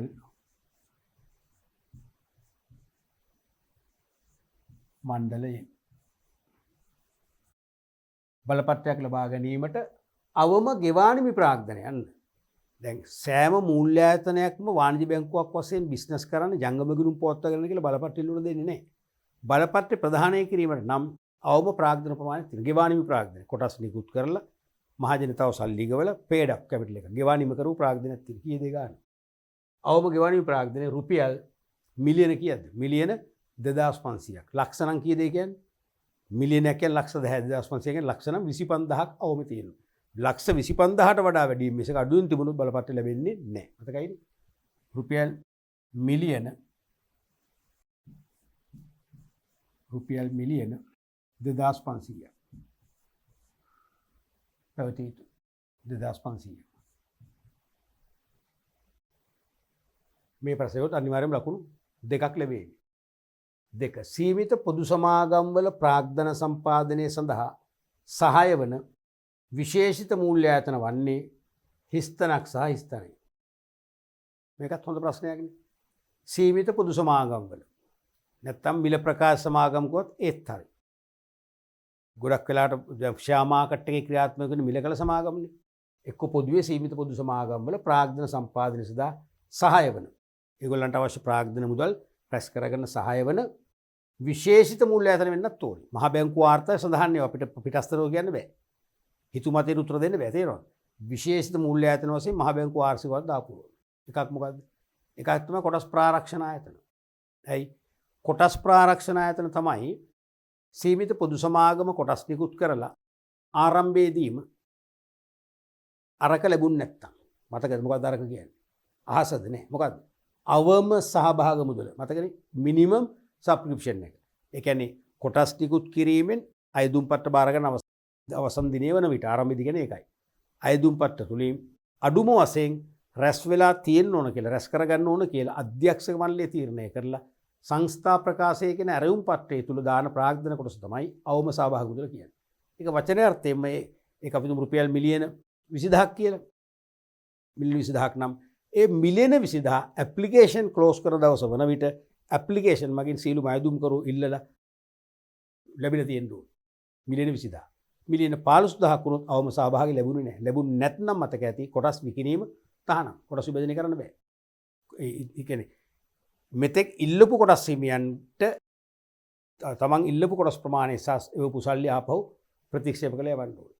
එහෙම වෙලා වසරක් ගත වෙලත් ප්‍රාග්ධන සම්පාදනය කරගන්න බැරි වීම නිසා ව්‍යාපාර කටයුතු අක්‍රිය වුණොත් ආරම්භ කරන්න බැරි වුණොත් අඩපණ වුණොත් ඒක අක්‍රිය සමාගමක් වශයෙන් සමාගමේ සංස්ථාපනයේ සමාගම් රෙජිස්ට්‍රාර්වරයා විසින් තමා සතු රෙජිස්ටරෙන් කපා හැරලා සංස්ථාපනය අවසන් කරන්න පුළුවන්. මෙන්න මේ අවධානයෙන් මිදෙන්න කොටස් නිකුත් කිරීමට පෙරම බාහිර මූල්‍ය ආයතනයක් විශේෂයෙන්ම බලපත්ලාභී විශේෂිත ආයතන. නැත්නම් බලපත්ලාභී විශේෂිත බැංකු. ඒ වගේ ව්‍යවසායක ප්‍රාග්ධන සමාගම් වගේ විශේෂිත මූල්‍ය ආයතන. සමග ලිඛිත කිවිසුමක් ගහනවා අවම සහභාගී ලැබුණ නැත්නම් අවම සහභාගී ලැබෙනකම් ඉතිරි කොටස් වලින් යම් ප්‍රමාණයක් මිලදී ගන්න බව. එතකොට ප්‍රශ්න විසඳෙනවා. අවම සහභාගී ලැබෙනවා අන්න කොටස් විභජනය වෙනවා මූල්‍ය සම්පාදනය වෙනවා ව්‍යාපාර කටයුතු සක්‍රිය වෙනවා සමාගම ක්‍රියාත්මක වෙනවා. හරිද? එහෙනම් ඒක කරන්නේ කවුද? කොටස් ප්‍රාරක්ෂණ ආයතන. කොටස් ප්‍රාරක්ෂණ ආයතන.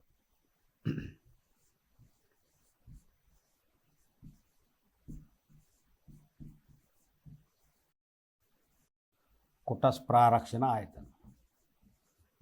ඍජුවම එහෙනම් සපෝට් එකක් දෙනවා ප්‍රාග්ධන සම්පාදනය කරගන්න. අනිත් අය කවුද? අනිත් අය තමයි ආයෝජන කළමනාකරුවා. ආයෝජන කළමනාකරුවා. ඒ ආයෝජන කළමනාකරුවෝ තමයි විශේෂ මිලකල සමාගම් වල කොටස් හා ණය කර නිකුත් කිරීම සම්බන්ධ ප්‍රචාර දැන්වීම් පළ කරන්නේ. අයදුම් පත්‍රයට ඇප්ලිකේෂන් කෝල් කරන අයදුම් පත්‍ර කැඳවන්නේ. අයදුම් පත්‍ර බාර ගන්න. අයදුම් සහ විභජන මුදල් බාර ගන්න. බාරගෙන කොටස් විභජනය කිරීම කරලා මූල්‍ය සම්පාදනය කර දීම සම්පූර්ණම කරන්න උදව් වෙන්නේ ඒගොල්ලෝ. දැන් ඒගොල්ලෝ මේ පොදු සමාගම් වල ප්‍රාග්ධන සම්පාදනය සඳහා ඍජුවම සම්බන්ධ වෙනවා. ආයෝජන කළමනාකරුවන් කිය.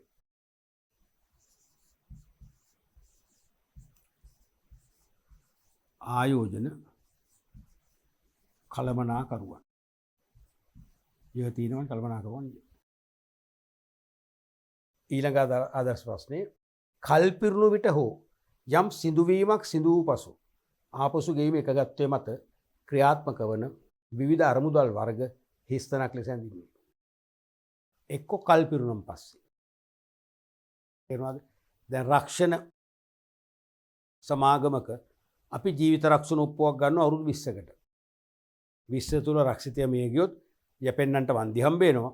20 සම්පූර්ණදී මිය ගිහිල්ලා නැත්නම් අන්න ගෙවූ වාරික ප්‍රසාද මුදල් සමග ඉතිරි කිරීමක්සේ ආපසු ලැබෙනවා. ඒකයි මේ කල්පිරුණ කියන්නේ. ජීවිත රක්ෂණ ඔප්පුවක් නම් රක්ෂිතය මිය නොගිහිල්ලා ඔප්පුවේ කාලේ නිම වෙනකොට ඒ සල්ලි ආපහු ලැබෙන්න ඕන. හෝ යම් සිදුවීමක් සිදු වූ පසු යම් සිදුවීමක් අපි තුමු සේවකයෙක් විශ්‍රාම යනවා. පෞද්ගලික අංශ සේවකයෙක් විශ්‍රාම යනවා සිදුවීමක්. විශ්‍රාම ගියාම යට EPF ලබා ගන්න අයිතියක් තියෙනවා. ETF ලබා ගන්න අයිතියක් තියෙනවා. ඒ වගේ යම් රක්ෂිතයෙක් ජීවිත රක්ෂණාවරණයක් සහිත රක්ෂිතයෙක් මිය ගියොත් අනිවාර්යයෙන්ම විශේෂ සිද්ධියක් යැපෙන්නට වන්තිය ලබා ගන්න අයිතියක් තියෙනවා. අන්න ඒ වගේ කල්පිරුණු විට හෝ යම් සිදුවීමක් සිදු වූ පසු ආපසු ගෙවීම එකගත්තේ මත ක්‍රියාත්මක වන විවිධ අරමුදල් වර්ගකට කියන්නේ මොකද්ද? ගිවිසුම්ගත ඉතුරුම් ආයතන. මතකයිනේ? ගිවිසුම්ගත ඉතුරුම් ආයතන.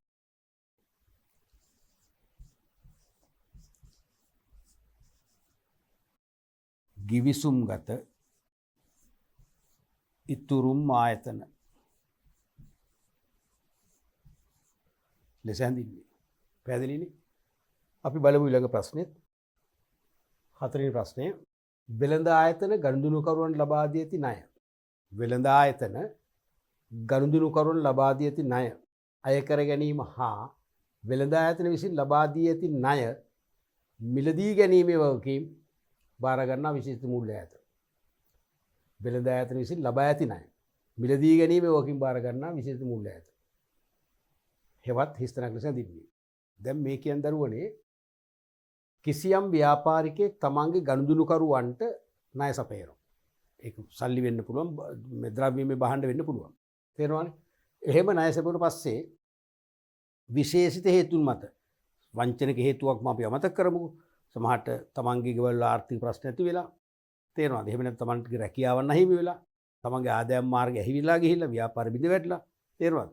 විදුම් සංචාරක ශේෂිරු ව්‍යාපාරිකයන් තාමත් උළු ඉස්සුවේ නැහැනේ. මේ ලෝකේ පුරා පැතිරෙන වසංගත තත්ත්ව හැමුවේ.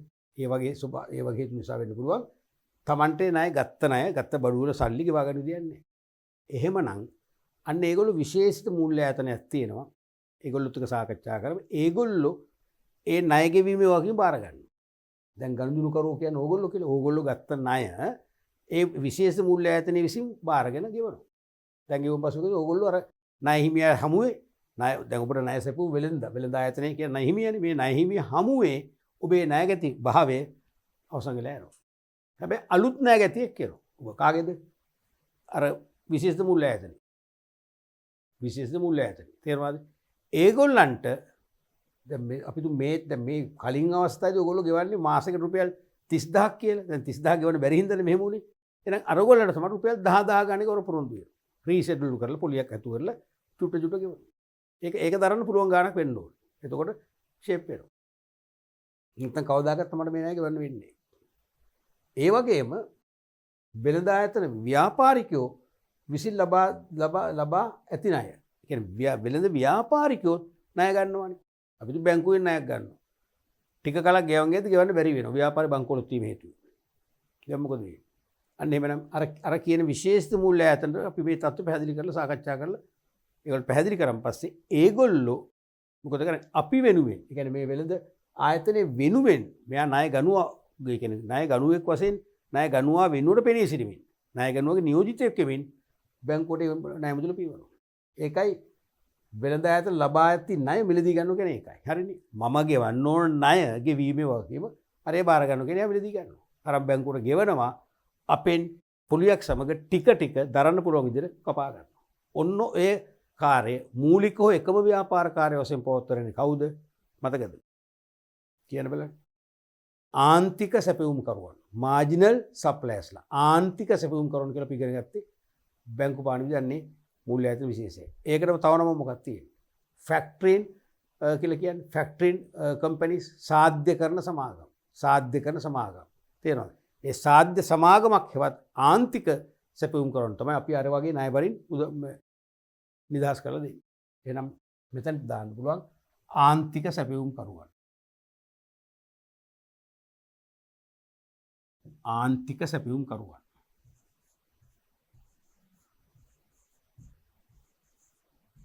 ආන්තික සැපයුම්කරුවන්.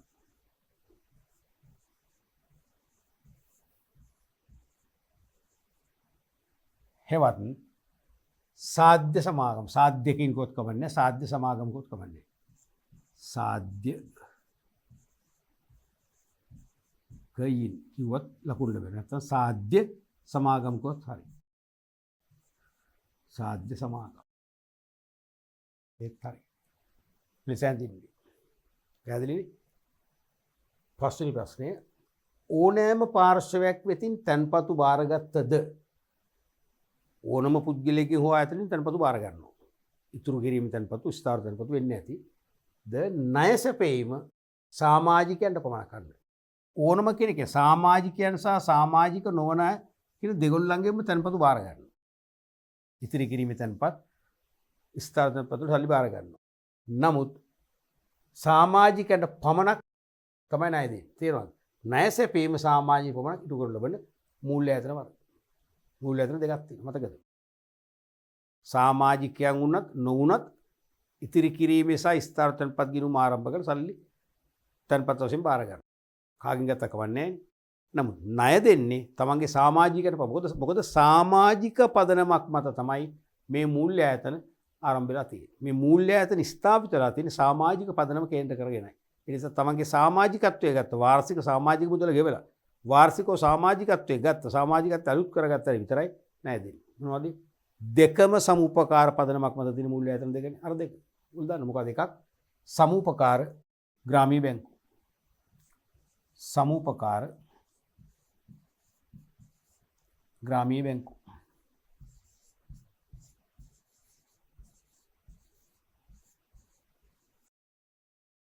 සමුපකාර ග්‍රාමීය බැංකුව. අනිත් එක මොකද්ද? ඒත් මේක නම් සමුපකාර පනතෙන් නීතිගත කරපු ප්‍රාථමික සමුපකාර සමිතිය වල බැංකුව අංශෙන් දරුවෝ මතකයිනේ. සමුපකාර පනතේට නීතිගත කරන්නේ ප්‍රාථමික විවිධ සේවා සමුපකාර සමිතියක්. ප්‍රාථමික විවිධ සේවා සමුපකාර සමිතියක් ලෙස. එයාගේ යටතේ තියෙන ශාඛා සමුපකාර ප්‍රාදේශික.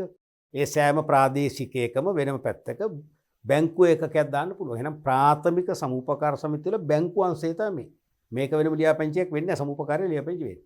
නමුත් සනස සමිති කියන්නේ සකසුරුවම් හා ණය ගනුදෙනු පිළිබඳ සමිතිය. ඒක සමුපකාරයක් වශයෙන් වෙනම ලියාපදිංචි කරන සමුපකාර පනත යටතේ. එහෙනම් දෙවෙනි එක තමයි සනස සමිති. සනස සමිති කිව්වත් සම්පූර්ණයෙන්ම ලකුණු ලැබෙනවා බය වෙන්න එපා. හරිද?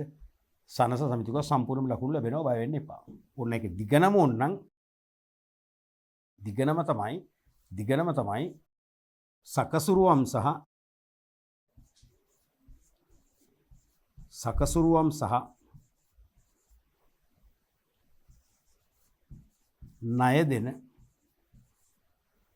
සමුපකාර සමිති.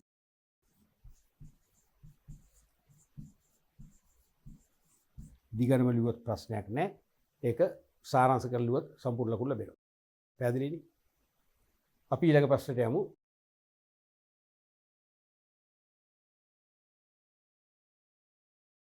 එතකොට මේකත් සප්ලයි ටයිප් තමයි දරුවනේ. සැපීම් වර්ගයේ ප්‍රශ්න. වාස්තවික අභ්‍යාසයට තියෙන සැපීම් වර්ගයේ ප්‍රශ්න. මොනවද? කෙටි නිශ්චිත පිළිතුරු හොපයන්නේ. මේකත් අමාරුයි. දැන් ළමයි BS පේපර් එකේ වාස්තික පේපර් එක අත්තරිනවනේ පුළුවන් කියලා. බරත බන්නේ. බරත බන්නේ කියන්නේ පේපර් එක පාගින එක නෙවෙයි. පේපර් එක හොඳ නරකයි කියන එක නෙවෙයි. හොඳ නැහැ කියන එක නෙවෙයි. තේරුණාද? පේපර් එක ඊසි. ඊසි නෑ. මේක ඊසි නෑ මේවා. මේවා සීරියස්. හේතුව දැන් මේකේ නිශ්චිත පිළිතුරුනේ. දැන් බලන්න මේක ඒකක භාරයක ප්‍රධාන පාර්ශව තුන සඳහන් කරා. දෙන්නෙක් මතකයි කියන්නකෝ. එක්කෙනෙක් මතකම නැහැ. ලියනවා වාණිජ බැංකුවක් කියලා. ලකුණු ලැබෙනවද නැහැ. ලංක බැංකුව. මහ බැංකුව නෑනේ. බොරු ලියන්න බෑනේ. දැන් අපි තුමු ඒකක භාරයක් යන පැහැදිලි කරන්න. ඒකෙදි තව ටිකක් ෂේ මොනවා හරි සංකල්ප 3ක් 4ක් තියෙනවා නම් 4න් 3ක්වත් ලියාගත්තොත් දෙකක් ලියාගත්තත් නිර්වචනයේ අපිට පරිපූර්ණ බව ආරක්ෂා කරලා මුළු ලකුණු ගන්න පුළුවන්. මේකේ බෑ. කරුණු නිශ්චිතවම ලියන්න ඕන. හිස්තැන් එකෙත් එහෙමනේ. හිස්තැන් එකෙත් අනිවාර්යයෙන්ම නිශ්චිතම පිළිතුරු ලියන්න එපා. තේරෙනවද? ලංකාවේ බැංකු පද්ධතියේ නියමුවා වන්නේ. හිස්තැන මොකද්ද? ශ්‍රී ලංකා මහ බැංකුව. වෙන මොනවලිවර ලකුණු ලැබෙන්නේ නැහැ නේ. මේකත් ඒ වගේම තමයි. ඒ නිසා මේවා ටිකක් සීරියස් හිතන්න ඕනේ. හරියට විෂය කරුණු ධාරණය කරගත්තොත් තමයි මේක හරියටම ලියන්න පුළුවන් වෙන්නේ. ඒකක භාරයක ප්‍රධාන පාර්ශ්ව තුනයි. දැන් ඒකක භාරයක් යුනිට් ට්‍රස්ට් එකක් ආයෝජන අරමුදලක් නැත්තම් නේ මේගොල්ලෝ වෙත්ති නැතර මේක ආයෝජන අරමුදලක් නේ. මේගොල්ලෝ ඒකක හිමියන්ට ඒකක විකුණන අරමුදලක් හදලා අරමුදල ආයෝජන මාර්ග කීපයක ආයෝජනය කරනවා. එහෙනම් පළවෙනි අය තමයි කවුද? ඒකක හිමියන්. ඒකක හිමියන්. මොකද ඒකක මිලදී ගන්න නැහැ නෙමෙයි. ඉතින් මේගොල්ලෝම ආයෝජකයෝ කියලා කියන්න පුළුවන්. එහෙම ලියුවට අවුලක් නැහැ. ආයෝජකයින් කොල්ල ලකුණු ලැබෙනවා. ආයෝජකයි. ඒගොල්ලන්ගෙන් තමයි ඒකක භාරය හැදෙන්නේ. ඒකක භාරයේ උපත එන්නේ මේගොල්ලන්ගෙන්. මේගොල්ලෝ එක්කෙනෙක්වත් එක ඒකකයක්වත් මිලදී ගත්තේ නැත්නම් ෆන්ඩ් එකක් නැහැ. ෆන්ඩ් එකක් නැත්නම් ඒ කියන්නේ මොකද්ද? එතන ඒකක භාරයක් නැහැ. ඒකක සංගතයක් ඒකක භාරයක් කියලා පිළිගන්න ෆන්ඩ් එක ඕනෙමයි. දෙවැනි එක තමයි භාරකාර බැංකුව. භාරකාර බැංකුව. භාරකාර බැංකුව. කස්ටෝඩියන් බැංක්. තේරුණාද? භාරකාර බැංකුවත් අනිවාර්යයෙන්ම මේකට සම්බන්ධයි. මොකද මේගොල්ලෝ තමයි මේ ඒකක හිමියන්ට ඒකක විකුණලා ඒ තුලින් රැස් කරන සමුචිත අරමුදල නැත්නම් ෆන්ඩ් එකට වගකීමකට වැදෙන මේගොල්ලෝ. ඒ කියන්නේ ඒකක හිමියන්ට මේ අරමුදලේ සල්ලි මේ අරමුදල පාවිච්චි කරලා තමන් ආයෝජනය කරපු ඒකකවල සල්ලි කෙදිනක හෝ ආපසු ගෙවීමේ වගකීම තියෙන කාටවත් නෙවෙයි බැංකු වලටයි. මේ භාරකාර බැංකුවට. ඒ නිසාම භාරකාර බැංකුවක් තියෙන නිසා තමයි අපි විශ්වාස කරලා ඒකක මිලදී ගන්න. ඒ නිසාම මේ භාරකාර බැංකුව කස්ටෝඩියන් බැංක් කියන එකට ගන්නෙම මොකද්ද? වාණිජ්‍ය බැංකුවක්. හේතුව වාණිජ්‍ය බැංකුව ගොඩනගලා තියෙන ලෝකෙම ඊටාම ශක්තිමත් කුළුණක් මත. මොකක්ද ඒ කුළුණ? විශ්වාසය කියන කුළුණ. මතකයිද? විශ්වාසය කියන කුළුණ මත ගොඩනගපු වාණිජ්‍ය බැංකුව වල සමස්ත වාණිජ්‍ය බැංකුව පුරාම විශ්වාසය කියන එක ව්‍යාප්ත වෙලා තියෙනවා. විශ්වාසය කියන එක සක්‍රිය වෙනවා. අන්නේ විශ්වාසනීය බැංකුවක් වන වාණිජ්‍ය බැංකුවක් භාරකාර බැංකුවක් කරපු නිසා ආයෝජකයෝ විශ්වාසයෙන් ආයෝජනය කරනවා. තේරෙනවද? එහෙනම් අනිවාර්යයෙන් මේ භාරකාර බැංකුව වෙන්නේ වාණිජ්‍ය බැංකුවක්මයි.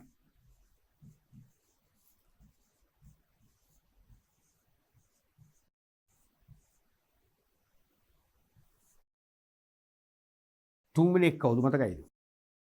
තුන්වෙනි එක තමයි ආයෝජන කළමනාකරුවන් නැත්නම් ආයෝජන කළමනාකරන සමාගම. ඒගොල්ලෝ තමයි විකල්ප ආයෝජන මාර්ග හඳුනගන්නේ, භාරකාර බැංකුවෙන් අවසර අරගෙන අරමුදල් යොදවන්නේ, ආදායම එක්රැස් කරන්නේ, ප්‍රචාරණය කරන්නේ, ගිණුම් තබන්නේ කොහොමද? වැඩිම කියන්නේ පරිපාලන සහ කළමනාකරන ක්‍රියාවලියේ වැඩි බරක් අදින්නේ කවුද? ආයෝජන කළමනාකරුවා.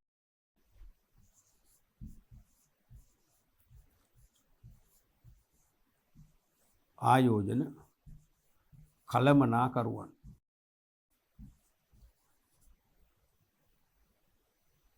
ඊළඟට 2009 37 වෙනි අභ්‍යාස වශයෙන් අහපු නිශ්චිත ප්‍රශ්නය ශ්‍රී ලංකාවේ රාජ්‍ය ණය කළමනාකරණය කිරීමේ වගකීම පැවරෙන ආයතනය කුමක්ද? විභාග ප්‍රශ්නයක්. මේකට මාකිනි ස්කීමේ උත්තරය අපේක්ෂා කළේ ශ්‍රී ලංකා මහ බැංකුව. ශ්‍රී ලංකා මහ බැංකුව.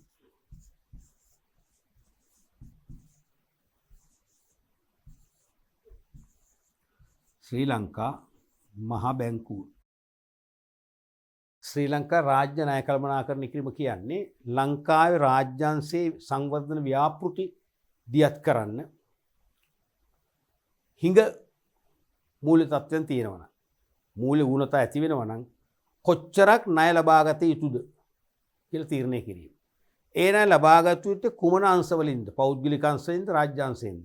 සහ එම ණය ලබා ගන්න ඕන දේශීය හෝ විදේශ මූලාශ්‍ර වලින්ද? විදේශ මූලාශ්‍ර නම් ඒ මොනවද? ජාත්‍යන්තර මූල්‍ය අරමුදලෙන්ද? ලෝක බැංකුවෙන්ද? ADB එකෙන්ද? ආදි වශයෙන්. තේරුණාද? තීරණය කිරීම සහ එම ණය මුදල් කොච්චර කාලයක් තුල ආපසු ගෙවනවද? මාසික වාරික වලින්ද ගෙවන්නේ? එහෙනම් මාසික වාරික කීයක්ද? මේ කියුණුකුයි ණය හා සම්බන්ධ සියලු කාරණා තීරණය කරලා ඒ රජයට අවශ්‍ය ණය ලබා ගැනීම කියන එක ඇත්තම සාක්ෂාත් කරන්න කටයුතු කරන්නේ කවුද? ශ්‍රී ලංකා මහ බැංකුව තමයි. මහ බැංකුවේ මොකක්ද අංශය? අංශය තමයි ශ්‍රී ලංකා ණය දෙපාර්තමේන්තුව.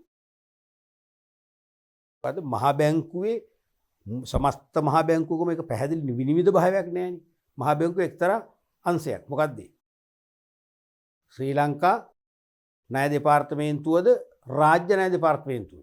ඕකට මම මේ මුලින් ශ්‍රී ලංකා ණය දෙපාර්තමේන්තුව කියලා කිව්වේ ළමයි විශාල පිරිසක් ලියලා තිබුණා.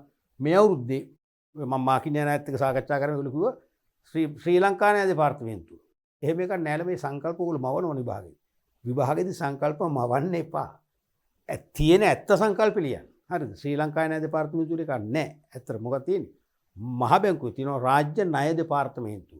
අනේ රාජ්‍ය ණය දෙපාර්තමේන්තුවෙන් තමයි මේක සම්පූර්ණයෙන්ම ඔපරේට් කරන්නේ. ඉතින් මේක වඩා හොඳයි මේ ශ්‍රී ලංකා මහ බැංකුව කියන උත්තරේ මම කියන්නේ අර්ධ පිළිතුරක්, සම්පූර්ණ පිළිතුරක් නෙවෙයි. සම්පූර්ණ පිළිතුරක් නම් වෙන්න ඕනේ මහ බැංකුවේ රාජ්‍ය ණය දෙපාර්තමේන්තුව කියලා ලියන්න. මම හරි උත්තර හරියටම ලියන්නම්කෝ.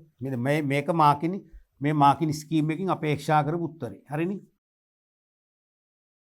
මේ මාකින් ස්කීම් එකකින් අපේක්ෂා කරපු උත්තරේ. හරිම උත්තරේ තමයි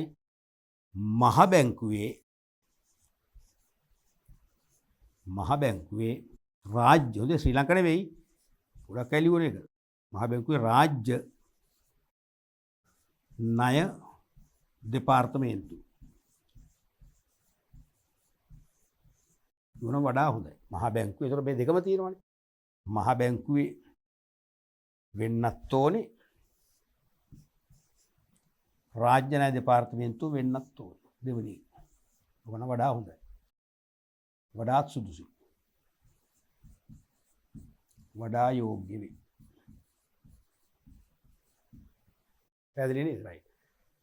අපි ඊළඟ ප්‍රශ්නේ බලමු.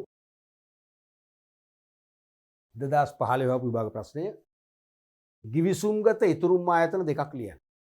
ගිවිසුම්ගත ඉතුරුම් ආයතන දෙකක්. මතකනේ මහ බැංකු වාර්ෂික වාර්තාව බැංකු පද්ධතිය බෙදුව කොටස් 4කට. එයින් කාංශයක් තමයි ගිවිසුම්ගත ඉතුරුම් ආයතන.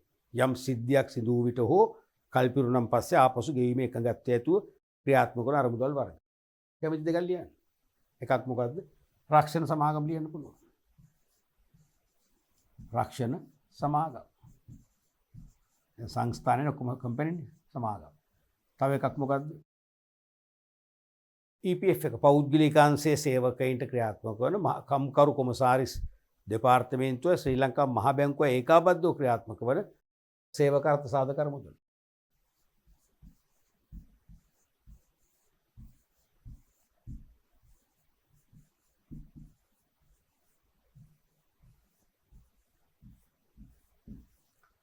සේවක අර්ථ සාධක අරමුදල්. දෙකක් ඇතිනොත් තවත් ඔන්න ලියන්න පුළුවන් මොකද්ද? තව ලියන්න පුළුවන් රාජ්‍ය සේවාර්ථ සාධක අරමුදල්. ඇතැම් රාජ්‍ය සේවකයන් තියෙන පෙන්ෂන් අමතරව රාජ්‍ය සේවා අර්ථ සාධක අරමුදල. තවත් ලියන්න පුළුවන් සේවා නියුක්තිකින්ගේ බාර අරමුදල. නැත්නම් ETF employees trust fund. ඔය වගේ දෙකක් ලියුවා සම්පූර්ණ ලකුණු ගන්න පුළුවන්. අපි බලමු ඊළඟ ප්‍රශ්නේ. ආදර්ශ ප්‍රශ්න කිහිපයක්. මහ බැංකු වාර්තා අනුව වෙළඳපොළ අතරමැදියන් මාකට් ඉන්ටර්මීඩියරිස් යටතට අයත් පාර්ශ්වයන් නම් කරන්න. මහ බැංකු වාර්තා අනුව වෙළඳපොළ අතරමැදියන් යටතට අයත් පාර්ශ්වයන්. ඒ කියන්නේ මූල්‍ය වෙළඳපොලේ ඍජුව මූල්‍ය සම්පාදනය කරන්නේ නැති වුණාට මූල්‍ය අතරමැදියන් වශයෙන් ක්‍රියාත්මක වෙනවා. ප්‍රධාන ප්‍රශ්න තුනක් ඉන්නෝනේ කවුද? එක්කෙනෙක් තමයි කොටස් ප්‍රාරක්ෂණ ආයතන. කොටස් ප්‍රාරක්ෂණ ආයතන. ඉංග්‍රීසියෙන් කියන අන්ඩර්රයිටර්ස් කියලා මතකයි නේද? මේ කොටස් ප්‍රාරක්ෂණ ආයතන කියන්නේ ඒගොල්ලෝ කෙලින්ම ඍජුව හැම මොහොතකම මූල්‍ය සම්පාදනය කරන්න නෙවෙයි. විශේෂිත අවස්ථාවල ඒගොල්ලෝ සම්බන්ධ වෙනවා. දැන් මිලකල සමාගමක් නැත්නම් පොදු සමාගමක් කොටස් නිකුත් කරාම අවම සහභාග ප්‍රාග්ධනයක් රැස් කරගන්න එපා ආරම්භයේදී. මතකනේ? කොටස් නිකුත් කිරීමෙන් අඩුම ගානේ රැස් කරගත යුතු බවට ඩිරෙක්ටර් බෝඩ් එක තීරණය කරපු ප්‍රමාණයක් තියෙනවානේ. අයදුම් පත්‍ර සමගම ලැබෙන්න ඕනේ. ලැබුණේ නැත්නම් කොටස් විභජනයේ තහනම්. එහෙම වුණොත් සමාගම ව්‍යාපාර කටයුතු ආරම්භ කරන්න බෑ. එහෙම අවුරුද්දක් පැන්නොත් අක්‍රීය සමාගමක් කියලා සංස්ථාපනය කැන්සල් වෙනවා. අවලංගුල යනවා. ඒ අවදානෙමින් මිදෙන්න මේ ප්‍රාරක්ෂණ ආයතන සමග ගිවිසුමක් ගහ ගන්න කලින් අවම සහභාගී ලැබුණ නැත්නම් අවම සහභාගී ලැබෙනකන් යම් කොටස් ප්‍රමාණය මිලදී ගන්න ඕනේ. අන්න ඒ අවස්ථාවේ ගිවිසගත් කොටස් ප්‍රමාණය මිලදී ගනිමින් අවම සහභාගී සපුරාලමින් සමාගම ඉදිරියට යන්නට මේගොල්ලෝ සහයෝගයක් දක්වනවා. මේගොල්ලෝ අතරමැදි කාර්යයක් කරන්නේ. අතරමැදියෙක්නේ තේරෙනවද? කොටස් ප්‍රාරක්ෂණ ආයතන. තව ඉන්නවා ආන්තික සැපයුම් කරුවන්. ආන්තික සැපයුම් කරුවන්. ආන්තික සැපයුම් කරුවන්. මාර්ජිනල් සප්ලයර්ස්ලා. ඒ කියන්නේ අර ව්‍යාපාරිකෝ ණයට විකුණලා ණය ගැතියු මුදල් ගෙවන්නේ නැත්නම් අනේ ණය ගැතියන් වෙනුවෙන් මේගොල්ලෝ ව්‍යාපාරිකට සල්ලි ගෙවනවා. ගෙවල ණය ගැතියගෙන් ටික ටික පුලියක් එක්කලා කපා ගන්නවා. ඒ වගේ ආයතන. තව එකක් තියෙනවා. ඒ තමයි කොටස් ප්‍රාරක්ෂණ ආයතන ආන්තික සැපයුම් කරුවන්. තව තියෙනවා ආයෝජන කළමනාකරණ. ඒක ලියන්න පුළුවන්. මේක දෙකක් ලියුම ඇති. මොකද මේ සාමාන්‍ය මේ වගේ වාස්තුක ප්‍රශ්න ගහන්නේ දෙකයිනේ. ලකුණු ඒ සම්පූර්ණ ප්‍රශ්න එක ගන්න දෙකක් දෙනවා. අයන්නක් හෝ අයන්නක් නම් ලකුණු භාගවල ලකුණු දෙකක් ලියුම ඇති. තුන්වෙනි කරේ තමයි ආයෝජන කළමනාකරණ. හරිනේ? හරි. ඊළඟට අපි බලමු ඊළඟ ප්‍රශ්නය. මහ බැංකු වාර්තානුව ලංකාවේ බැංකු අංශය යටතට ව්‍යාපාර වර්ග කර ඇති මූල්‍ය ආයතන නම් කරන්න. බැංකු අංශය. දැන් රටේ සමස්ත මූල්‍ය ආයතන පද්ධතියේ මේ මූල්‍ය ක්‍රමය කියන්නේ. නැත්තම් බැංකු ක්‍රමය කියන්නේ. රටේ බැංකු ක්‍රමය සමානයි මූල්‍ය ක්‍රමය. ඒ කියන්නේ මූල්‍ය ආයතන වර්ග ඔක්කොටම. ඒක බෙදනෝනේ මහ බැංකු වාර්ෂික වාර්තා ප්‍රධාන කාණ්ඩ 4කට, ගෲප් 4කට, පවුල් 4කට. බැංකු අංශය, තැන්පතු බාර ගන්න අනෙකුත් මූල්‍ය ආයතන 3ක් තියෙනවා. බලපත්ලාභී මුදල් සමාගම්, සමුපකාර ග්‍රාමීය බැංකු, සනත් සමිති. මතකනේ. ඊළඟ විශේෂිත මූල්‍ය ආයතන සහ ගිවිසුම් ගති තුරුම ආයතන. මේ අහන්නේ වාර්තා අනුව ලංකාවේ බැංකු අංශය අර්ථ වර්ග කර ඇති මූල්‍ය ආයතන නම් කරන්න. 3යි. මොකක්ද බැංකු අංශයයි තියෙන්නේ? එක මහ බැංකුව. මහ බැංකුව. දෙක මොකක්ද? දෙක බලපත්ලාභී වාණිජ බැංකුව. බලපත්‍රලාභී වාණිජ බැංකුව.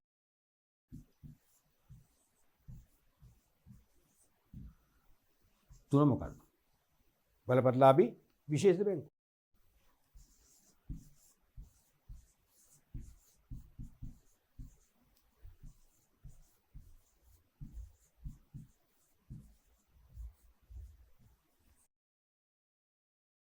අපි බලමු ඊළඟ ප්‍රශ්නයත්. සනස සමිති වාණිජ බැංකුවකින් වෙන් කර හඳුනා ගැනීමට යොදාගත හැකි නිර්ණායක තුනක්. මෙතෙක් විභාගයට අහපු නැති ආසන්නම ප්‍රශ්නයක්. බොහොම ළඟ අහන්න පුළුවන් ප්‍රශ්නයක්. සමූපකාර ණය දෙන සමිති. මතකනේ? සහ සමිති වාණිජ බැංකුවකින් වෙන් කර හඳුනා ගැනීමට යොදාගත හැකි නිර්ණායක තුනක්. නිර්ණායක තුනක්. එකක් තමයි මේක ඕනනම් දෙපැත්තට දාලා ලියන්න පුළුවන් නිර්ණායක වශයෙන්. වෙනස්කම් ගම්‍යමාන වෙන්නත් එක්කලා. නැත්නම් නිර්ණායක විතර පැහැදිලි කරන්න පුළුවන්. තේරෙනවද? මේක ලියන ක්‍රම දෙකයි. මොනවද දෙක? එකක් මේ පැත්තට ලියනවා සනස සමිති. මේ පැත්තට ලියනවා වාණිජ බැංකුව. අපි එක එක නිර්ණායක ඔස්සේ අපි මේක හරිනේ බැංකුවකින් වෙන් කර හඳුනා ගැනීමට. හරිනේ? ඒ නිර්ණායක වලින් අපි වෙන් කරලා හඳුනන පෙන්නනවා. ඒ කියන්නේ වෙනස්කම්. අවසානයේ මේක වෙනස්කම් අහන ප්‍රශ්නයක් බවටපත් වෙනවා. ලියවෙන වෙනස්කම්. එහෙම නැත්නම් නිර්ණායකයේ පොයින්ට් එකක් වශයෙන් ලියලා පැහැදිලි කරනවා. නිර්ණායකයේ පොයින්ට් එකක් වශයෙන් අරන් ඒ නිර්ණායක පැහැදිලි කරනවා. මම හිතනවා වඩා හොඳම ක්‍රමය මොකද? පළවෙනි කල්පය හොඳයි. අපි ඉතින් දෙපැත්තට ලියමු. මුල් පැත්තට දාන සනස සමිති. සනස මේ පැත්තට වාණිජ බැංකුව.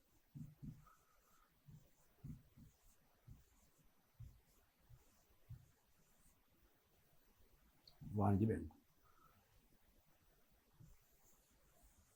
පළවෙනි එක තමයි සනස සමිති මහා බැංකුවේ මුදල් මණ්ඩලයෙන් බලපත්‍රයක් ගන්නේ නැහැ. ගන්න අවශ්‍ය නැහැ. නියම කළා නැහැනේ. නමුත් වාණිජ බැංකුව ඒ කරන්න ඕන. කියන්න මහා බැංකුවෙන්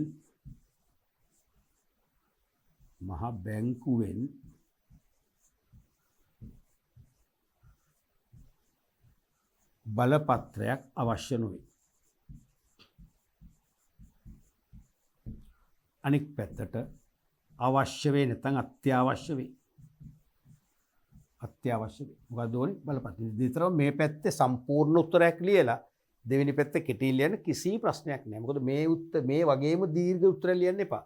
කාලය කළමනාකරණය කරන හරිය වැදගත් ඒක. දෙක අන්න මේ දෙක වෙන් කර හඳුනා ගන්න පුළුවන් එක නිර්ණායකයක් තමයි බලපත්‍රය.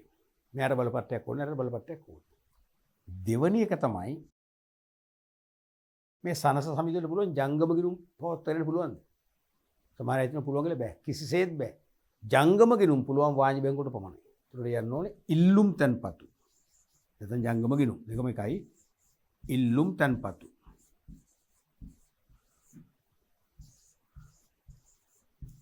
පවත්වාගෙන යා නොහැක.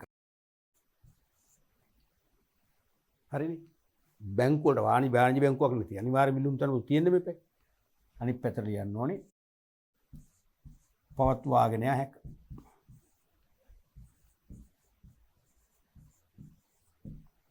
දැන් තුන්වෙනි එක දන්නවා. සාමාන්‍ය වාණිජ බැංකු කියවෙනකොටම මේ ඉල්ලුම් තැන්පතු කතා කරනකොට ඊළඟ පියවර වශයෙන් කතා වෙන්න ඔටෝමැටිකලි ඒක මොකක්ද? විදේශ විනිමය ගනුදෙනු. විදේශ ව්‍යවහාර මුදලින් ගනුදෙනු කරන්න. ඒවත් විදේශ විනිමය මිලදී ගන්න හෝ විකුණන්න බෑ. මේගොල්ලන්ට නමුත් වාණිජ බැංකුවට පුළුවන්. තුන්වෙනි එකක් ඒතකොට ලියන්න ඕනේ.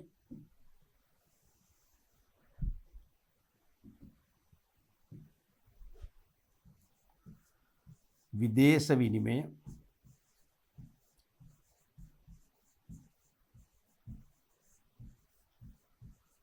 ගනුදෙනු ඉටු කළ හැක නේද? නෑ නොහැක. වැරදිලත් හැක දාන්නේ. ඔන්න මං කියන එක අර විෂය හොඳට පුළුවන් අයට මේ වගේ දේවල් වෙනවා. ගනුදෙනු ඉටු කළ හැක. ලකුණු බිඳුවයි. ඒ බැරුව ඒ පැටලෙනවා. අන්න ඒකෙන් ලකුණු එක නැති වෙනවා. ඒක නැතුණන් පස්සේ මොකද? ඒ සමාර්ථ නෑ. ඒක මගේ මේ හරි පරිස්සම් වෙන්න ඕනේ. තුන්වෙනි එක තමයි ඉටු කළ හැක කියලා දාන කෙටි ඇති. ඉටු කළ හැක.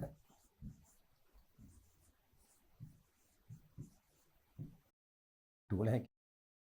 ඊළඟට මේකේ අවශ්‍ය උපරිම දෙකයි. නමුත් අපි තව එකක් ලියමු. දැන් සන්නස සමිති අධීක්ෂණය කරන්නේ කොහෙන්ද? සමූපකාර සංවර්ධන දෙපාර්තමේන්තුවේ. විගණනය කරන්නේත් ඒකේ. නමුත් වාණිජ බැංකු අධීක්ෂණය කරන්නේ විගණනය කරන්නේ කොහෙන්ද? ශ්‍රී ලංකා මහ බැංකුවේ. ලියන්න ඕන අධීක්ෂණය. අධීක්ෂණය හා පාලනය දෙකම දාන්න. හා පාලනය සමූපකාර සංවර්ධන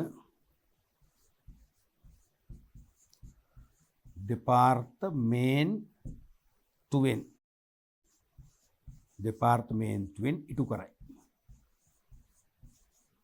හරිනේ? මෙතන කෙටියෙන් ලියන්න. එය මහ බැංකුවෙන් ඉටු කරයි. එය මහ බැංකුවෙන් ඉටු කරයි.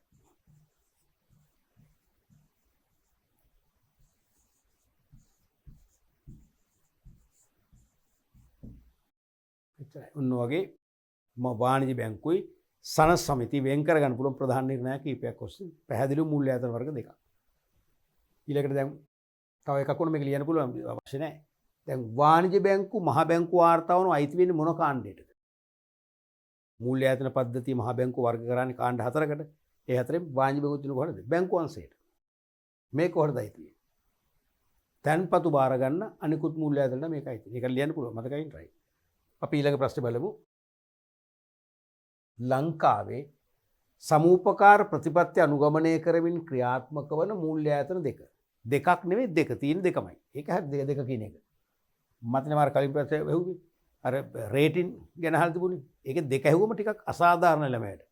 ඒතකොට ළමයා නිකන් බය කරනවා දෙකයි තියෙන අපි හතරකින් කරලා බුරුදු ඉගෙන ගත්තේ. නේ? එහෙම දෙයක් කරනවනේ මේක හරි. මේක දෙකයි දෙක. දැන් හතරක් පහක් තිබුණා දෙකක් නම් කරන්න කියලා එන්න ඕනේ රයිට්.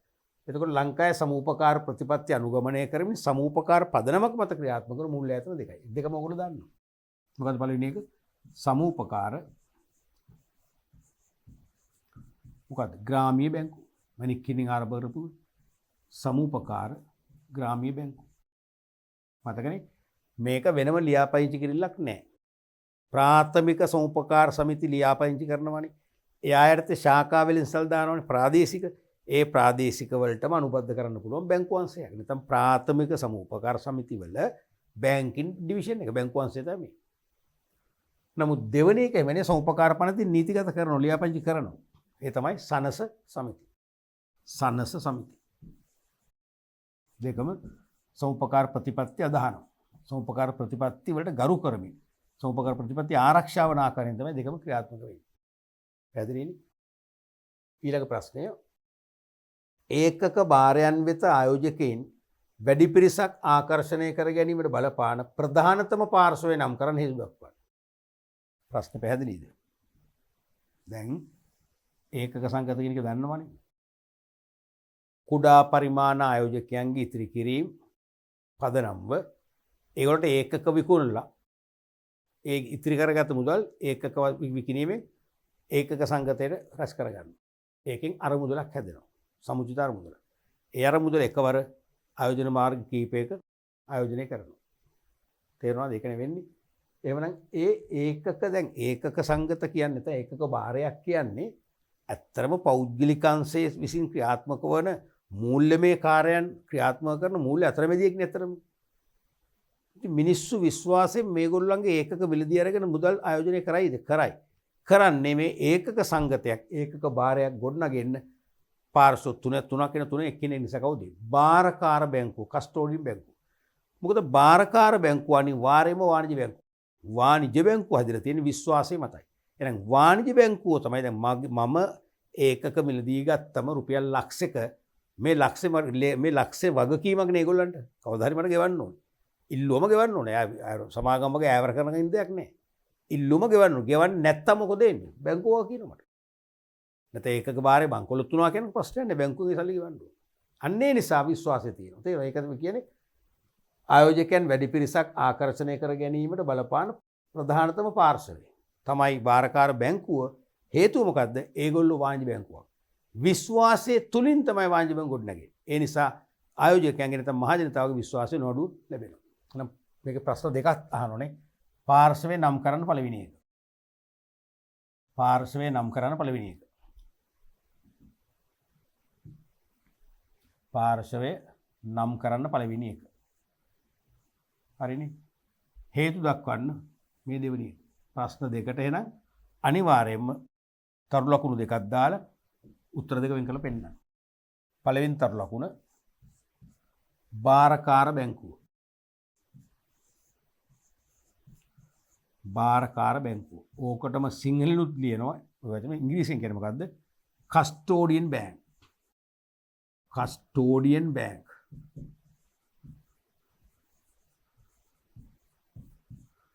සිංහලෙන් කස්ටෝඩියන් බැංකුව කියලා තේරෙනවා. දෙවෙනි එක තමයි මොකද්ද? හේතුව. අන්න තරුලක හේතුව කියලා නොලියුවත් කමන්නේ. තරුලකුණු හරි උත්තර දෙක වෙන් කරන්න. මේ හේතුව කියලා නොලියමුකෝ. හේතුව. හේතුව තමයි විශ්වාසය. විශ්වාසය. විශ්වාසය මත ගොඩනැගී ඇති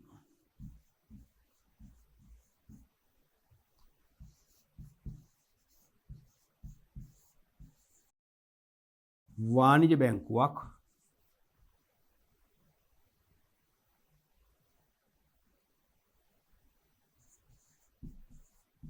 භාරකාර බැංකුව ලෙස ආයෝජකයින්ගේ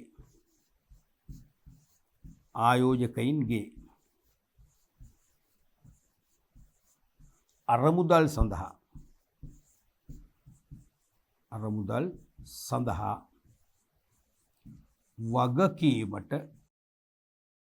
වගකීමට බැඳී සිටීමයි. පැහැදිලිද?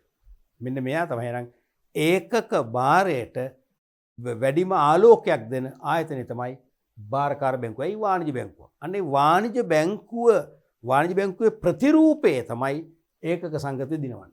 වාණිජ බැංකුවේ ප්‍රතිරූපය තමයි විශ්වාසයෙන් හැදුණු ප්‍රතිරූපය තමයි ඒකක සංගතය දිනවන්නේ. ඇයි?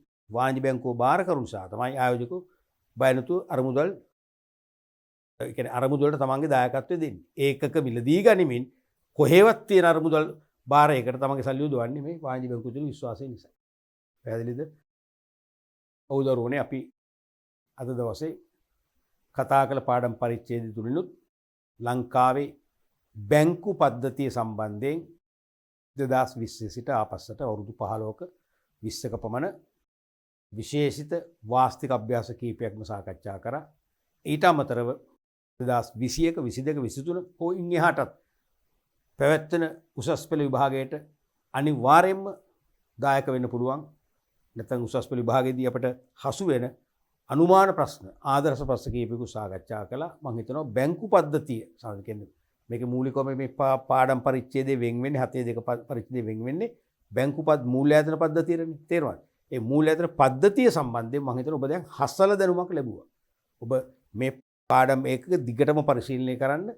විශේෂයෙන්ම මේ පාඩම් ආයතන පරිශීලනය කරන්න බැරි වුණා නම් අතරමැද මිස් වුණා නැවත නැවතත් ඔබ එකවරක් හෝ දෙවරක් හරි පරිශීලනය කරන්න ඔබට අනිවාර්යෙන් මේක හොඳ විභාගයක් වෙනවා. මට 100%ක් නෙවෙයි 100%ක් විශ්වාසයි. අපි ඉදිරි පාඩම් කියන්නේ බැංකු පාඩමේ ඉදිරි පරිච්ඡේද වලට අදාළ ඒ වගේම විභාග ප්‍රශ්න සහ ආදර්ශ ප්‍රශ්න සමග ඊළඟ පාඩම සාකච්ඡා කරන්න බලාපොරොත්තු වෙනවා.